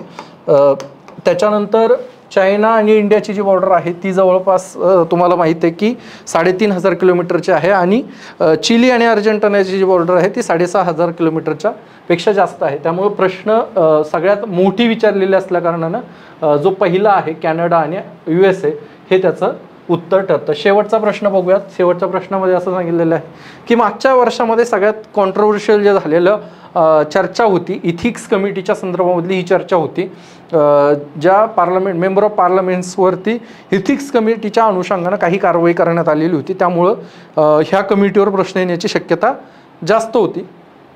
आपल्या लेक्चर्समध्ये देखील आपण त्याच्यावरती बऱ्यापैकी वेळेस बोललेलं होतो. तर इथिक्स कमिटीच्या संदर्भात जो प्रश्न आहे त्याच्यात पहिलं आहे, initially it was a ad hoc committee. GMC Balayogi जे होते 2000 साली जे लोकसभेचे स्पीकर होते त्यांनी ही ॲडहॉक कमिटी स्थापन केली होती, इथिक्स कमिटी, आणि नंतर ती 2015 साठी परमनंट बॉडी झालेली आहे. ही नक्कीच ॲडहॉक कमिटी होती, ती 2000 साली स्थापन केली होती GMC बालयोगींनी, आणि ती 2015 मध्ये काय झालेली आहे, परमनंट त्या ठिकाणी झालेली आहे. त्यामुळं पहिलं स्टेटमेंट करेक्ट आहे. Only a member of Lok Sabha can make a complaint relating to unethical conduct of the member of the Lok Sabha. म्हणजे फक्त आणि फक्त खासदारच ती कंप्लेंट करू शकतात, अशा अनुषंगानं हा प्रश्न त्या ठिकाणी सेकंड स्टेटमेंट आपल्याला सांगतं. परंतु अर्थातच असं नाही आहे. तर जे सामान्य नागरिक आहेत ते देखील अनइथिकल बिहेवियर करता कंप्लेंट करू शकतात. फक्त त्याला एकच कंडिशन आहे की तुम्हाला जे मेंबर ऑफ पार्लमेंट आहे, जे खासदार आहेत, त्यांच्याच मार्फत ती कंप्लेंट करावी लागते. सेकंड स्टेटमेंट जे आहे त्यामुळं चुकीचं त्या ठिकाणी ठरत आहे. थर्ड स्टेटमेंट जे आहे, this committee can not take up any matters which is a sub judice. हे करेक्ट मॅटर आहे. मियर मीडिया स्पेक्युलेशन असतील किंवा ज्याच्यावर काही सबज्युडिस असतील अशा गोष्टींना ते घेत नाही. आणि त्या अनुषंगानं त्यांनी सगळ्यात पहिले की फक्त स्पेक्युलेटिव्ह गोष्टींवरती नाही, त्याच्यावर एक डिटेल इव्हॅल्युएशन करणार, त्याची इन्क्वायरी करणार, आणि त्याच्यानंतर त्याच्यावरती काम त्या ठिकाणी होतं. सो पहिलं आणि थर्ड स्टेटमेंट हे करेक्ट असल्या कारणानं, आणि दुसरं जे ऑप्शन आहे ते चुकलेलं असल्या कारणानं, दुसरं वाक्य चुकीचं असल्या कारणानं सी ऑप्शन येतं 1 and 3. तर अशा प्रकारे आपलं GSचा पूर्ण पेपर डिस्कस झालेला आहे. GSच्या पेपरच्या अनुषंगानं तुम्हाला काही मुद्दे लक्षात घेणं गरजेचे आहे की UPSC प्रश्न कसे विचारते. काठिण्य पातळी कमी झाली आहे याचा अर्थ असा नाही आहे की पुढच्याही वर्षी काठिण्य पातळी कमीच असेल. सो तुमचं प्रिपरेशन हे तुम्ही आत्तापर्यंतच्या मागच्या 5 वर्षामधले जे पेपर आहेत त्या अनुषंगानं लक्षात ठेवणं गरजेचं आहे. प्लस त्याच्यासोबत तुम्हाला एक गोष्ट लक्षात येत आहे की NCERT बेस्ड प्रश्न खूप जास्त आहे. डेली न्यूजपेपर जे तुम्हाला रिकमेंड केल्या जातात त्याच्या आधारित प्रश्न खूप जास्त आहे. आणि एक तुमचं कॉन्शियस माइंड जे आहे, ज्या काही हॅपनिंग्स आहेत राष्ट्रामध्ये असतील, भारतामध्ये असतील, किंवा ॲक्रॉस वर्ल्ड ज्या काही हॅपनिंग्स आहेत त्याच्यावरती तुमचं लक्ष किती आहे हे देखील UPSC यामध्ये चेक करते. ओनली 1, 2 हे जे ऑप्शन आहे ते कमी झालेले आहे, कम्पॅरेटिव्हली इझी प्रश्नांमध्ये ते वापरलेले आहे. त्यामुळं थोडासा त्याचा इफेक्ट तुमच्या कट ऑफवर होईल. पण अगेन CSAT हा एक थोडासा मेजर डिसाइडिंग फॅक्टर परत एकदा ठरतो. त्यामुळं ओव्हरऑल कट ऑफच्या चर्चेमध्ये न जाता तुम्ही मुख्य परीक्षेची तयारी करायला सुरुवात करायला हवी. कारण की आत्ताच हा पिरियड आहे की ज्याच्यात तुम्ही मुख्य परीक्षेचा अभ्यास करू शकता. इथून पुढं तुम्ही पुढच्या जानेवारीपर्यंत अभ्यास करू शकता मेन्सचा. त्यानंतर परत तुम्हाला पूर्वपरीक्षेवर शिफ्ट होणं कंपल्सरी होऊन जातं. त्यामुळं मेन्सचा चांगला अभ्यास करा. मेन्सच्या दृष्टीनं तुमचे काही प्रश्न असतील, क्युरीज असतील तर तुम्ही आमच्याकडं संपर्क करू शकता. त्याकरताचे नंबर्स तुम्हाला इथं डिस्प्ले होत असतील किंवा डिस्क्रिप्शनमध्ये देखील तुम्हाला ते नंबर्स दिलेले आहेत. तुम्ही इथं भेटू शकतात. तिथं रिसेप्शनला कॉल करा, आपणही कॉन्टॅक्टमध्ये राहू शकतो. सो भेटूयात. मेन्सचं प्रिपरेशनवर फोकस करा, कारण की मेन्सच डिसाईड करणार आहे की तुम्हाला कोणती पोस्ट मिळेल किंवा तुम्ही कोणत्या रँकनं पास होणार आहे. प्रिलिम्स ही क्वालिफाईंग आहे, त्यामुळं आता प्रिलिम झालेली आहे, तिची जास्त टेन्शन न घेता, कट ऑफचं टेन्शन न घेता मुख्य परीक्षेच्या तयारीला तुम्ही लागा. सगळ्यांना मुख्य परीक्षेकरता शुभेच्छा, आणि भेटूयात. मेन्सच्या प्रिपरेशनमध्ये तुमचं काही क्वेरीज असेल तर तुम्ही थेट आमच्याशी संपर्क साधू शकता. भेटूया पुढच्या लेक्चरमध्ये.